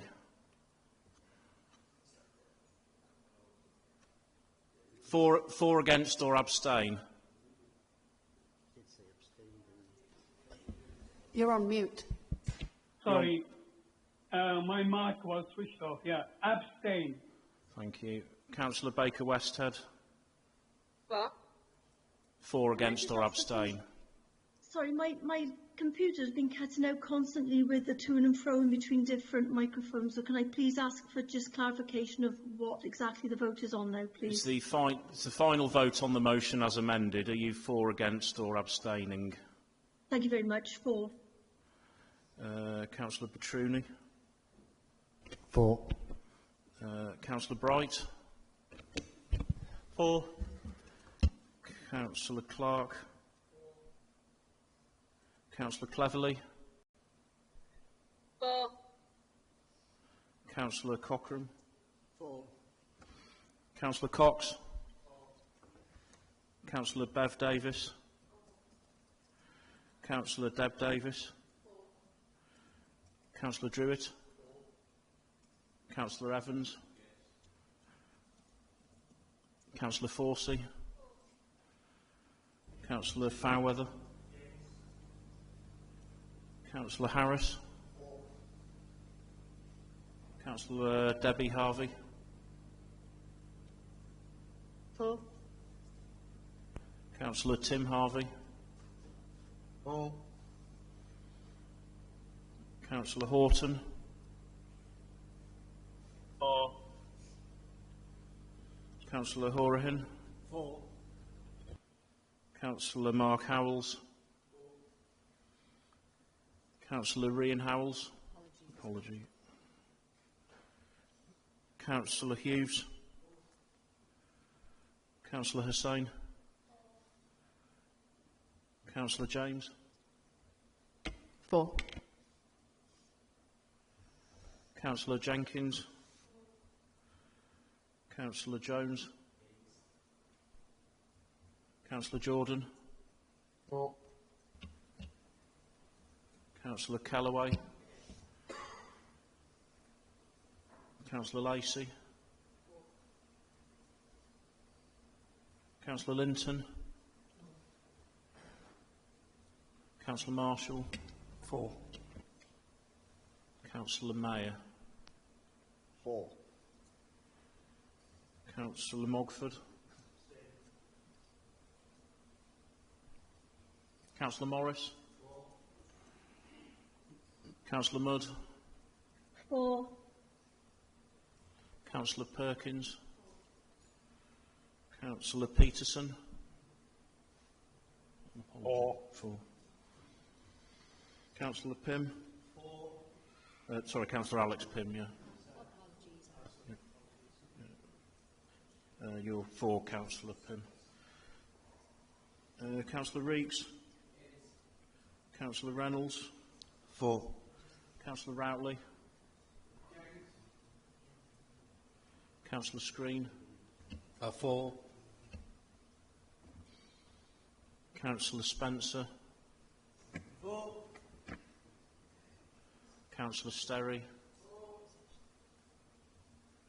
Councillor Stoll-Corton. For. Councillor Thomas. Councillor Townsend. Abstain.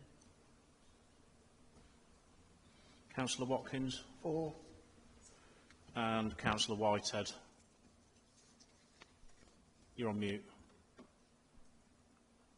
You're still on mute. I got him. With a little trepidation, 4. Thank you.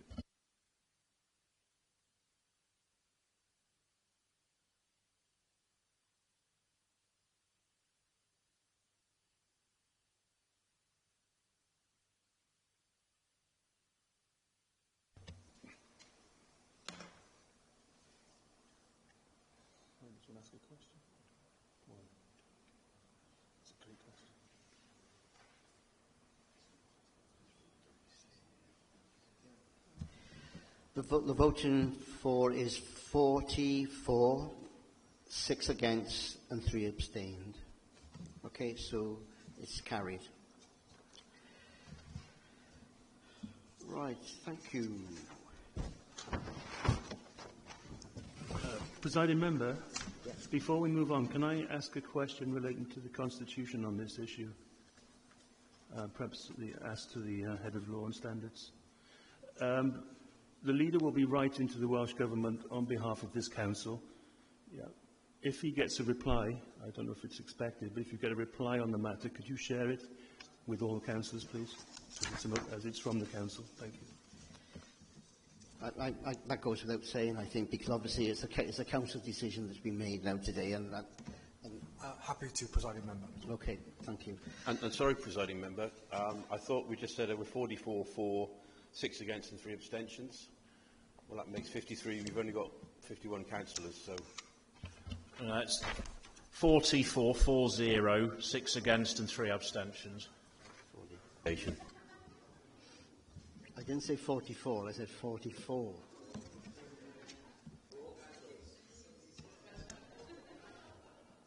I'll bring a trumpet in for you next time. Right, okay, can we move on? This is great, isn't it?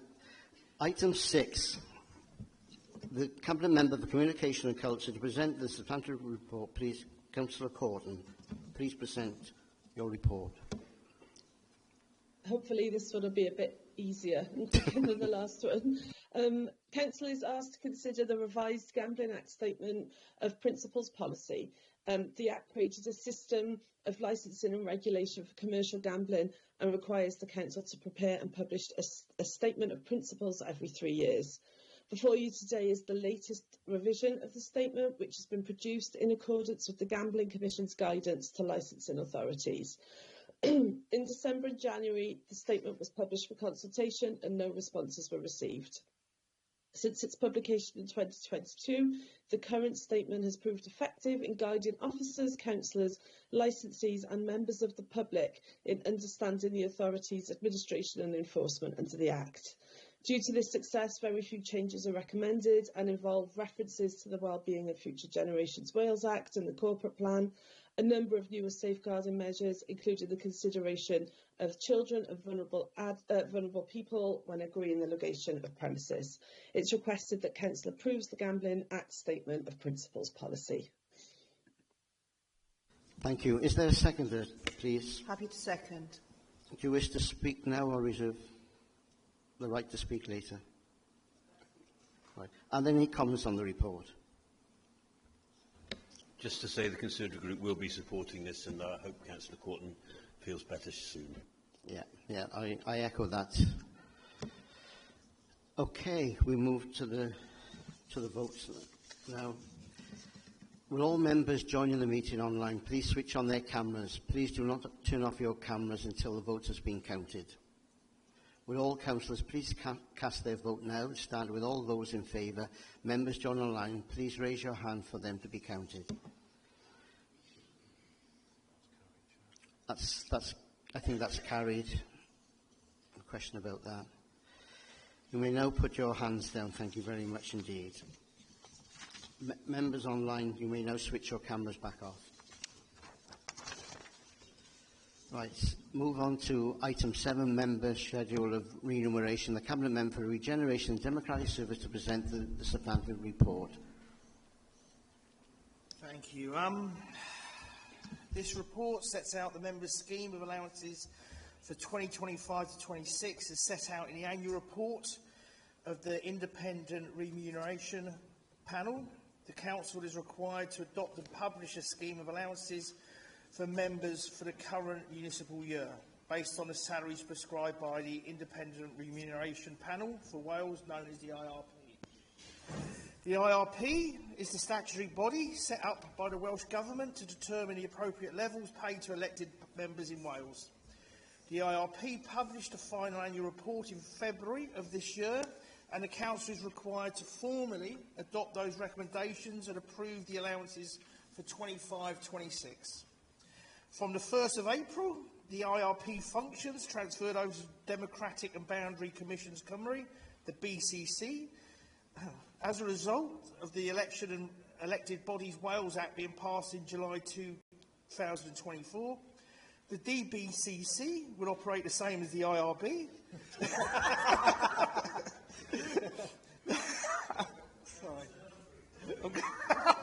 Sorry. producing a draft report for consultation prior to publishing a final report by the 28th of February each year. Not too long to go down with the rest of this. The IRP has determined that the basic annual salaries for elected members for 25-26 should be rebased at $19,771 to continue to ensure the remuneration is linked to the average salary levels. Senior salaries are also increased and reset in line with the relevant comparisons. Salaries are fixed by the IRP and therefore there is no discretion in this allowance. The increase in basic salaries will take effect from the 1st of April 2025 and backdated payments will be made to members. Any changes to additional remuneration for senior salaries will be payable as from the date of appointment of the post holders at the Council AGM on the 13th of May 2025.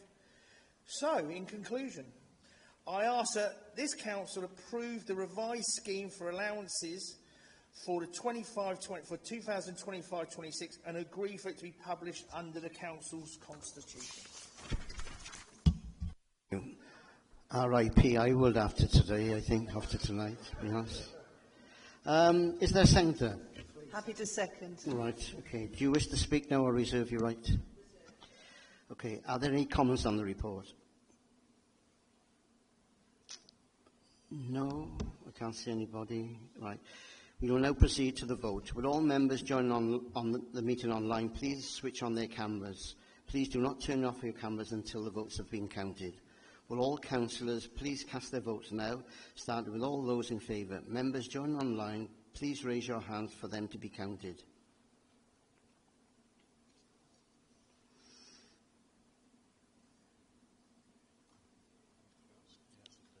That's a clear majority. Thank you. You may put your hands down now.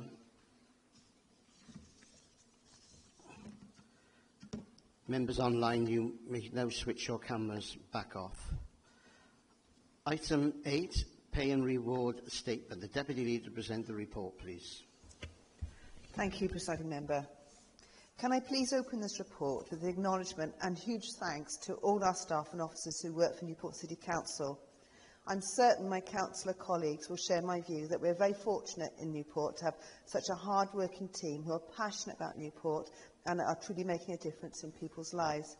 I know from first-hand experience that so many of our officers genuinely go above and beyond their roles to ensure that this city truly delivers for its residents. Recent examples are the literary musical festivals, along with the Christmas festivities, as well as in all our schools and education teams where we know our children are afforded opportunities to raise aspirations and improve outcomes, as well as our senior directorate who share our passion for Newport. The Localism Act 2011 requires English and Welsh local authorities to produce a pay policy statement on an annual basis, and the purpose of this report is for the Council to support its agreement. There are no significant variants in the policies when compared with previous years, although it's worthwhile noting that Newport City Council continues to have one of the smallest gender pay gaps when compared with local authorities in Wales, and we compare favourably when considering the national picture. And indeed, there remains a consistent gap between the lowest paid officer and the highest paid officer. I'm pleased to note that all pay awards have been agreed in year and have been implemented. There are new requirements for the Council to report on its social partnership arrangements as part of the Social Partnership and Public Procurement Wales Act 2023. The Council agreed its social partnership arrangement with all the trade unions, bar one, and summarised the trade union feedback is as follows. There are sensible, realistic views of the arrangement. This reflects the view of relationships and aspirations towards social partnership. We believe our excellent industrial relationships with Newport City Council illustrates the spirit behind the social partnership legislation. We have a healthy yet robust relationship with Newport City Council where we are treated with respect and our voice is heard. This is reflected in our ease of access to the senior management group up to and including the senior executive officer when appropriate. The Council is committed to continue to build on social partnership and reaching consensus wherever possible. Therefore, I'm recommending that the Council agree the updated pay and reward policy. Thank you. Thank you, Councillor Davis. Is there a seconder? Seconder, and I reserve my right to speak. Thank you. Are there any comments on the report? No, so we'll move the vote. Will all members join online? Please switch on their cameras. Please do not turn off your cameras until the votes have been counted. Will all councillors please cast their votes now, starting with all those in favour. Members join online, please raise your hands so they can be counted. Clear majority there, I think. Okay. Thank you. You may put your hands down now. Members join online, you may now switch your cameras back off. We now move to item 9, questions to the Leader. Before we start, does the Leader have any announcements to make? Yes, Presiding Member. Can I start first with just to recognise the sad news of the passing of the legendary rugby player Brian Jones, or Mr. Newport, as he was commonly referred to.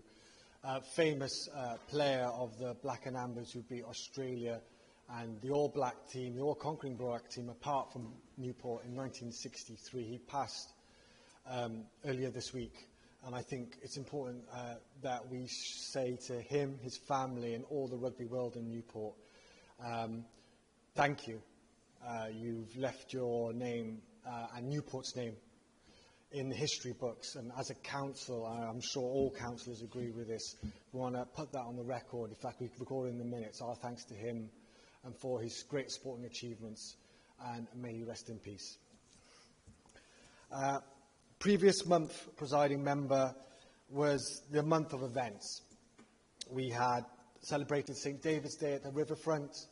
We had an International Women's Day with over 100 delegates. And I know there was very good attendance with many women able to celebrate what a wonderful day for them at the, I believe it was the riverfront as well. Yes. And we had the Newport Festival of Words. We had on the same weekend live act fringe of performing arts, and towards the end of the month we had the Music Trail, a festival-like free event held by a number of venues across the city centre, which was packed. Many venues reporting one in, one out by 5 p.m. due to the demand of people wishing to go and see free music of all different types. And due to these events, we saw on month, from last month in 2024 to this month, 2025, in March, on Saturdays, up 10% on footfall. And for the whole of March, compared to the 2024 March, we saw an extra 18,000 people in the city centre, participating in the city centre, having fun in the city centre. And I'm sure all of us welcome that uptick in footfall in the city centre and enjoying themselves, as they should do, in the city centre. On that weekend as well, I was very fortunate to be part of a launch part of the cultural strategy, which was trying to build upon, and it's very much an iterative programme and live document, building upon all the amazing things we have across the city, both the music and the arts, but for also our heritage that's across the sea, and particularly in Killeen, but also the Transporter Bridge, and many other establishments. And it's important to say that we need to have a holistic strategy to bring all those pieces together and start that strategy. And we had Connor Allen speak some poetry, who was at St Andrew's Primary. I believe some of the council staff was certainly there. He was a beautiful poet from Liswerry, who spoke really well about the city, and a great artist. And we also had Opera Sonic, who performed as well. And my message to them and to that audience was, we need to build upon this, because it's economic value that drives the businesses forward and the city centre forward, which we all want to see, ultimately. So our city centre makes money and businesses make money, but also we have so much talent in the city, and our young people especially, to feel like they don't need to leave the city to express their art form and engage in that art form in the city centre, and we welcome all of that. I also want to say on the cultural strategy a big thank you to Councillor Emma Stowell-Corton, who has led the way in this area. But I also want to recognise Councillor Mayer, who's been a long advocate of cultural events in the city for many, many years, and also Councillor Mudd, who's driven a lot of the arts and cultural events in her tenure as well. It's not just one person, it's a team, and it's this council that hopefully will drive this culture forward, because we all want the city to do well, and more importantly, its residents to do well. Upcoming events don't stop. We have upcoming events. We have the AB Newport Marathon this Sunday, which I think I'll be launching with the Mayor, which I look forward. I'm glad to say I'm not running it. Along with many others, we did the half marathon, St David's Day half marathon, and thank you to all the councillors who sponsored and staff who sponsored me, and that money went straight to St David's Hospice, which is a very good charity and a worthy cause. But I am genuinely saying, when I crossed that line, I've never been so happy to see a wagon wheel in all my entire life. I hadn't seen a wagon wheel actually for years, but I saw it then and I was really grateful for it. Councillor Clark, I was unfortunate first person to see, one of the first people to see me, and to describe me as a sweaty mess would be the understatement of the year. We also have, obviously, next month, the 80th anniversary of VE Day, which is important, significant event to celebrate. We'll be supporting local street parties, as we did with the Queen's holiday, and applications will be considered based on safety, suitability of the road and road closures in the area. But if approved, the Council will cover the costs of appropriate traffic closures. It's only fitting for the heroes and signify our thanks and gratitude for defending the democracy and everyone being able to have their view and have their say and have their vote. We all owe them a great debt of gratitude. We'll be holding an event ourselves, flag raising here at the Civic, a beacon lighting at the events Queen Elizabeth Field in Ringland. Please all attend if you are free. We also, thanks to the Welsh Government, where we announced that we'll host the Summit for Investment for Wales, will be at the ICC. It's going to be hosted in Newport. We welcome that event in Newport, and we welcome international investors to Wales and to Newport, and hopefully they can see as the fastest growing city in Wales the potential investment opportunities in the city. I also want to recognise the SBF funding we've had, Councillor Clark leading the way on that agenda. We've had over 11 million allocated to us, and we'd like to recognise the Westminster Government allocating more money to local authorities. And last but not least, Councillor Forsey was attending on behalf of Newport City Council the Charter for Families Bereaved by Public Tragedy, which is a report recognising that there's a culture shift in public bodies and how they engage with bereaved family members in tragic events of public nature, ostensibly from the Hillsborough disaster and its aftermath. And I'm sure all colleagues across this council chamber support us signing that charter and recognising that. Thank you, Presiding Member. Right, thank you, Leader. We move now to the questions. The first question is from Councillor Matthew Evans. Thank you, Presiding Member. In 2002, almost 23 years ago, the Newport medieval ship was discovered in the banks of the River Usk during construction of the Riverfront Theatre. It is, I've been told, the most important late medieval merchant vessel yet recovered, and has become one of Wales's biggest historical finds. The ship is of global significance and interest, said TV historian Dan Snow. In 2023, January, historians said they hoped to have it on display within the next 5 years, which would take us to 2028. Originally, of course, it was going to have a permanent home in the basement of the Riverfront Theatre, but a previous Labour administration didn't get the measurements right. So can you tell me where you envisage this jewel in the crown being sited, and how much money, both revenue and capital, has been put aside over the next 3 years to build it and promote it? Thank you, Presiding Member.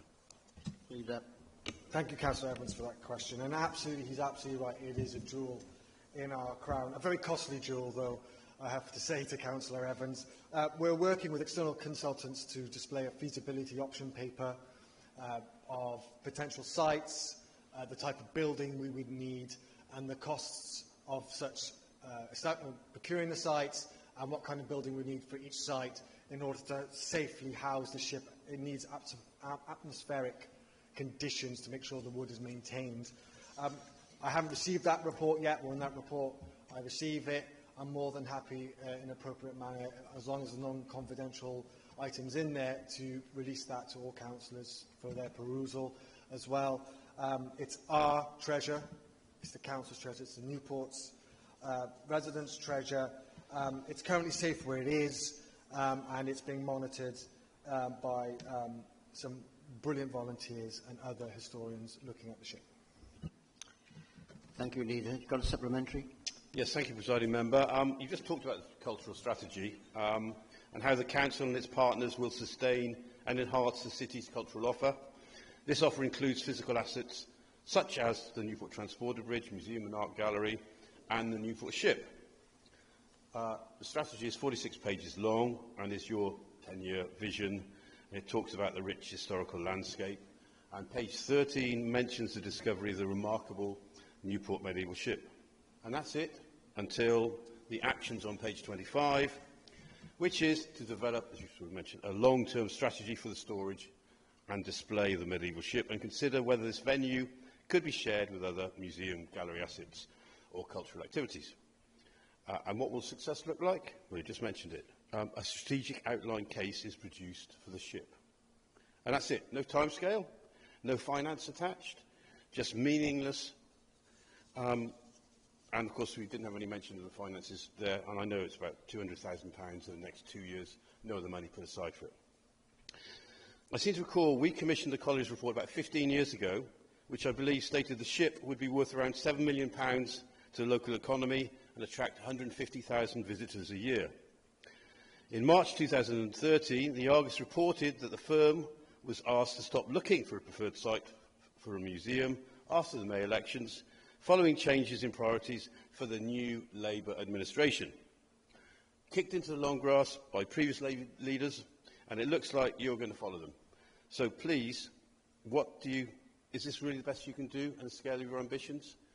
No money put aside, nothing. And I'm not blaming all of you because you've just come in, but this has been going on for 20 years now, so surely there are more things you can do than that. I'm not interested in the past, and Councillor Evans likes talking about the past all the time. I've just outlined that the cultural strategy is a live document because we realise we have to make it live because there are other plans. Not only the ship, we want to incorporate it with all the details and options, and I'm happy to share that forthcoming. I've just outlined that. I don't think you listened to my first response. And there's also other cultural heritage pieces like Killeen and the ruins where we want to do more in that area and include that in the live document. Sorry, Presiding Member, I'm talking about the medieval ship. This is the question. Carry on. That was an odd point of order, Chair. So it's a live document, hence we will include the ship and it's an options appraisal. But it's ironic, he's asking for money for the ship after agreeing for more council cuts in the last budget. He wants millions more cuts to the council fund services after voting against the budget, supported austerity for 15 years while all our budgets were decimated, and then demands more money just like that when there's a Labour government in charge of Westminster. The reality is frontline services are our priority over the ship. They are. Living people here now are our priority. But we recognise its significance. It can't just be on Newport taxpayers. We need the Welsh Government to play, and we need the Westminster Government to, because it's a national significant fine. Clarity. My question, it's in the public domain here, was how much money, both revenue and capital, to be put aside for the next 3 years to promote and build it, which wasn't answered in the first place. Point of order, Chair. I just answered it that I will be doing a feasibility study and we will release it to all members. Yeah. He just doesn't listen. No. And I think, to be honest, when you mentioned about, and maybe I'm out of order here, but I'm going to say it, there's been other administrations during those 23 years, and that could have been done then. Right. Councillor Howells. Thank you, Mr. Presiding Member. The Leader will be aware that the current standing orders are that questions at any time should be answered in 10 working days. There are extensions permitted for complicated questions, but an interim update should be provided in those circumstances. Can the Leader confirm, 1, the percentage of questions that are answered within the 10 days, 2, the average number of days that questions are answered in, 3, that he will publish the stats for all councillors to be aware of the performance, and 4, that he is satisfied with the current performance. Thank you for that one question with 4 questions in it. The percentage of questions answered within 10 days for 24-25 was 38.5%. It should be noted that a corresponding figure in 23-24 was 8.6%. The average response time fell over the same period from 19.4 days to 12.9 days. There's significant room for improvement. I recognise that, but you will see already when we've invested in our better complaints process, which I think was 320k from my memory, included about improving response times to members. That is really important to me for many different reasons, one of which is obviously you serving your residents. There's been a notable increase, there's lots more to go, and I've just reported the figures today. Supplementary? No. Thank you. Councillor Bright. There have been lots of brilliant events in the city centre throughout March. I particularly enjoyed the Newport Music Trail and fantastic burning ferns there. Anyway, could the Leader tell me what the impact of these events was on football in the city centre, and if he agrees with me that culture should sit at the heart of the regeneration of our city centre? Loving the shirt, Councillor Bright. Bold colour, that, as well. And great band, the Burning Ferns. Culture is absolutely a critical pillar to the regeneration of the city, but also critically the city centre.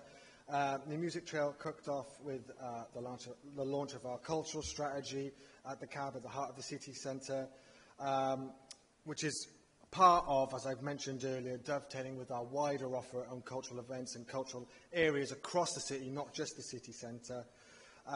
This will build into our forthcoming placemaking plan led by Councillor Clark, which will launch next month.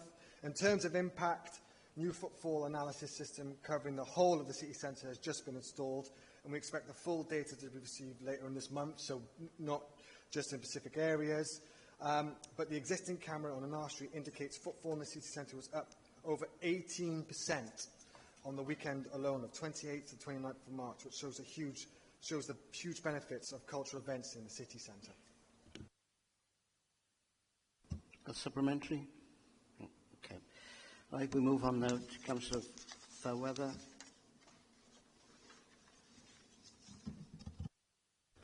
Thank you, Mr. Presiding Member. Can the Leader tell me, the Transport for Wales have been consulting and asking for feedback on the proposed alterations to the Old Green Roundabout. Can the Leader tell me how much money by the following organisations have been allocated to this project? Newport City Council, Transport for Wales and Welsh Government. Newport City Council and the Labour Administration in favour of the alterations to the Old Green Roundabout. Has the Leader received any feedback from Newport Bid, and in particular Kevin Ward and Roger Jevons, about the impact the alterations would have on the city centre and the impact on local business? And there has been a lot of feedback from residents, mostly against these alterations. Can the Leader confirm that he will ensure that Transport for Wales consider the feedback seriously, and if there is an overwhelming objection, he will stand up for Newport and tell Transport for Wales and the Welsh Government that the alterations to the Old Green Roundabout cannot take place? I'm sorry there are 4 questions in there, they wouldn't have been there. Thank you, Councillor Fairweather, for those questions. Newport City Council have allocated no funds to the project. I don't know the Transport for Wales or the Welsh Government figures, but I'm sure if other people can ask those questions of those organisations. We don't control or quickly get those figures to hand, but Newport City Council, we've allocated nothing. In terms of consultation with Bid, yes, I've spoken to Kevin Ward, the Chair, and their concerns, they've expressed, as I understand it, but happy to be corrected, They are not commenting on the All Green proposals themselves.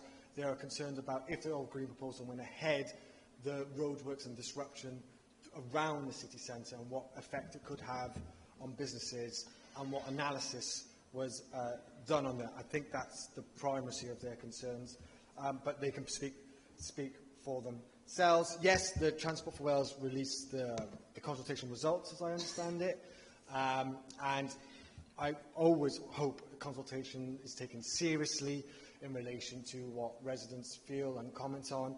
And if they've, residents, and as well as yourself or any others who have serious concerns about the All Green roundabouts and its complete proposal, I would strongly urge them to express their view, but also substantiate that with of strong evidence of why they feel it would be really detrimental to the city.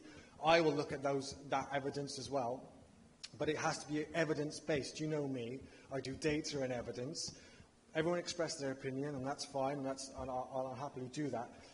But I would like to see why those who are against are specifically against, and what the data they have tells them this will be a significant burden on the city. In terms of All Green itself, what I do support is monies that protect basically murals. We need to do that anyway, regardless if All Green goes ahead or not. I hope Welsh Government would be sympathetic to that, because we need to work on them anyway. In terms of the All Green proposals themselves, I recognise there's differing views. We always listen to those differing views. I hope it's evidence-backed. I will always consider and balance all those views from residents, which is really, really important. But what I'm concerned about is it's a circa £40 million investment, or suggested £40 million investment. I don't want that money going elsewhere. So if there's serious concerns and they're evidence-based, I would like them included in our counter-proposals, if there were any, to make sure that £40 million is still spent in Newport, because if we say no in its entirety without any way of saying, well, what about this, we know what will happen to that money. It won't be spent in Newport. It will just be sucked off somewhere else. So I'm happy to engage in a reasonable discussion, but broadly in terms of All Green, we need to do something. We need to do some investments. It has to be the right investment, I get that, and we want to improve the grounds for the castle, for example, and that's one of the big benefits of All Green as well. It will improve the size available and land available around the castle for people to enjoy it. So there are some perks, but there are some areas of contention, and I'm more than happy to have a reasonable conversation about that. Do you have a supplementary? Yeah, thank you, Mr. Presiding Member. Can I just thank the leader for that very long answer? It was very helpful. There are concerns about the All Green. Those of us that can remember the early 70s and the 60s and the traffic that was on the road in the build-up, said now 4 times the amount of traffic on those roads. If you go down there during rush hour, you will see that motorists use the bus lanes to be able to access quickly to get off. Otherwise, it builds up into all-terrain. Also, it's worth remembering that the All Green serves three of the biggest car parks in the city.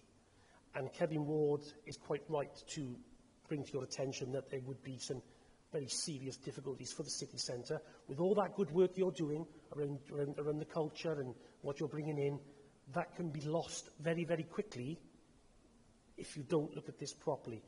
And with regards to Transport for Wales, they've already had a consultation. I think if we're not on top of them, if you're not on top of them, they will just plough ahead anyway and just do what they want regardless. But I do understand what you're saying about the money. And yes, it is important the money comes to Newport, but it has to be done sensibly, and it has to be done so that the motorists can get about. But it's not all about people on bicycles and walking and wheeling. It's about the motorists as well. I hope you agree. I hope you agree with that. I think you're exaggerating there about a question, but that was more of a statement. Would you agree with me, Leader? Well, which part of that? There was quite a lot in that. But I think what we do agree is it needs to be reasonable. We need the money spent in Newport. But in terms, I think you made a comment about ploughing ahead. First, you need a plough and the money. And to date, as I speak, there is no money from Welsh Government to make this scheme go ahead anyway. Thank you, Leader. Move on now to Councillor Bev Davis. Thank you, Providing Member.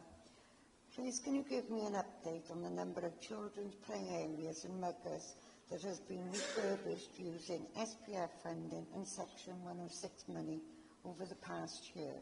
How were these locations selected, and what are the plans for 2025-26? Thank you, Councillor Davis.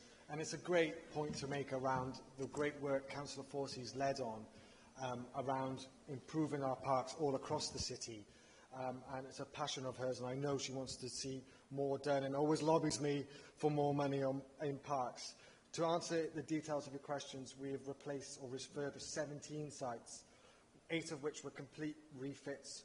All the equipment was replaced, including Celtic Springs, Tredegar Park, Beechwood, Scansis Pitch, Sandpiper Way, Kestrel Dufferin, Moreland Park, Crindle Park, Kimberley Park, Kelly Road, Edward German and many others. 2 refurbs with some equipment servicing improved, Oliver Road, Shaftesbury Park. 6 sites improved surfacing and fencing, muggers and balanced bike tracks, Underwood, Beechwood, Maindy, Pugview, Tredegar Park Mugger and Tredegar Park Drip Bike. 1 new play area at Mangledeef Park. This was, as you mentioned, funded by SPF and Section 106 funding, which were in housing developments in the area. We recognise historically this has meant uneven distribution of funding across the city, and such the Cabinet has invested an extra £2.5 million to improve existing play areas and cemetery facilities across the city. The programme for 25-26 is currently being finalised, with several new players being considered across Newport and priority to be given on maintenance of the key areas as well.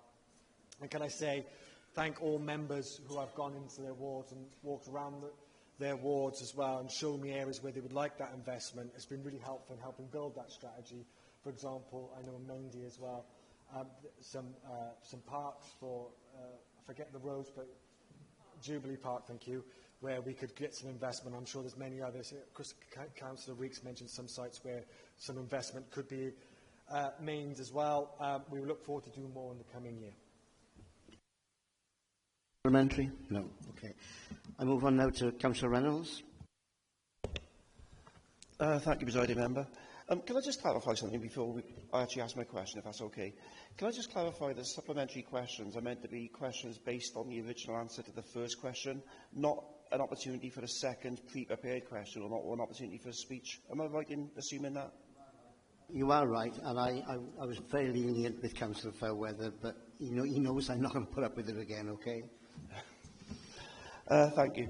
My question is related to the Eliminate agenda. No, there's about another 60 seconds, Councillor Fairweather, and I've paused it while that point of order is dealt with. I will read extremely quickly. With the Eliminate policy receiving royal assent in the Senate recently, can you outline the tangible progress Newport has made in implementing this policy? Newport has already demonstrated strong commitment with a £1.9 million investment. What measures are in place to ensure this funding delivers real and lasting change for our community? Thank you. Thank you, Councillor Reynolds, for that question. It's a very important question, because this is about bringing in-house children that currently go out of Newport, who are from Newport, and to give them the right care and support they need in the city. We've set up an Eliminate Profit Board to oversee this work. It's increasing the in-house provision, as you rightly point out. We've assessed the need to increase our residential children's home capacity by 22 beds before 2028. This includes a range of provision to cater for children with a variety of individual needs.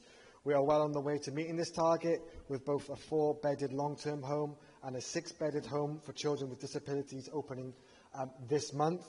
We have recently purchased a property to refurbish in a 2-bedded home, which are targeted to open within this year. We seek to open 3 further homes between now and 2027. Our fostering service now has a dedicated and full-time recruitment officer who is active in the local community. We have seen an increase in the number of inquiries from the previous year. The number of website visits is rising year on year, increased by 40% to the previous year. Just over 10% of inquiries result in approval as foster carers, as we aim to build upon this. We should all back this agenda, bringing people, children who need the support. We've had to, it costs the council and the taxpayers a lot of money to send them out of county. They want to be closer to home. We want them closer to home, and we need to have the facilities to cater for that. And it is saving money, let's be perfectly honest as well. That's not the prior result what we want to be. Right, we'll move on to item 10 now. There's no time for a supplementary, unfortunately. Item 10, questions to Cabinet Member. There's one written question, and that's to Councillor Aelodau'r. Councillor Howells. Thank you, Presiding Member. Does the Cabinet Member think it is fair for residents to have to repeatedly deal with various versions of planning permission for over 30 years when developers fail to meet planning conditions, only for them to sell the land with planning permission, which then leads to a new developer submitting similar unrealistic plans for residents to have to object to again? We have this situation in our ward at Traston Lane. What can the Cabinet Member do to help address residents' concerns? Councillor.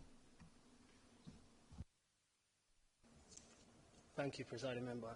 Applicants cannot be prevented in submitting planning applications. All applications are considered on its own merits, in accordance with the development plan, unless material considerations indicate otherwise. I understand that Councillor Howells refers to Traston Lane. So Traston Lane in particular, it's a lawful development certificate was issued in 2019 confirming the development of 21 dwellings, which is lawfully implemented. Once implemented, the planning permission is considered to be extant and will remain as such going forward.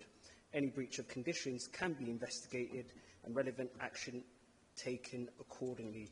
Just on that, I understand, Presiding Member, that residents are rightly frustrated, and it's not just in the ward of Liswerry. Across the city of Newport, they are fed up with land banking, and that's exactly why I will be consulting with officers to set out how we can look at completion notices. However, with completion notices, it will also have an impact on developers to innovate and develop developments within particular lands, which will affect, in fact, developers such as Tyrian Homes and whoever they work with, may I say. And Councillor Howells is in that industry himself. He's fully aware that it will impact himself in his private capacity. To that regard, can I just add that we'll also be looking at how planning applications work and Section 106 agreements, which a number of members have outlined to me a number of times. And that will look at council involvement in terms of how we can restore the level of power to communities, as the leader outlined earlier on, through devolved matters in compliance with the law. Thank you. Supplementary. To point of clarification, if I can, Presiding Member, I'm not sure what my private role has to do with the question that I asked about a matter within my own ward, and the answer didn't appear relevant. If I do need to declare an interest, I'll declare it now. I don't think it's relevant to this, so I'm not sure why, but I'll just put it for the record in case that comes up later on. Thank you. Thank you. Thank you. You don't want to reply to that, do you? No. Well, I'm just saying, yes, it was a supplementary. He was just making a point, I think, but just in case you want to say anything. Right, that concludes the business set out on the agenda. The date for the next council meeting at the AGM is on Tuesday, the 13th of May, which is the council AGM, and Mayor May, can I declare the meeting closed? Can I just mention, just before you go, I do apologise for some of the things tonight. I think there's been some confusion, which I do apologise. I'm in the chair. I will be speaking with Mike and trying to understand some of the things about the amendments and things like that to get it clarified, so we're on the same wavelength. The other point I'd like to make, I'm sure I can speak on behalf of the Mayor. There's some tickets, Mr. Mayor. I say there's some tickets available still for your on May the 1st for your absolutely your dinner. Right. Thursday, 5 o'clock. Get your £28 ready for the Mayor's dinner. Thank you very much indeed.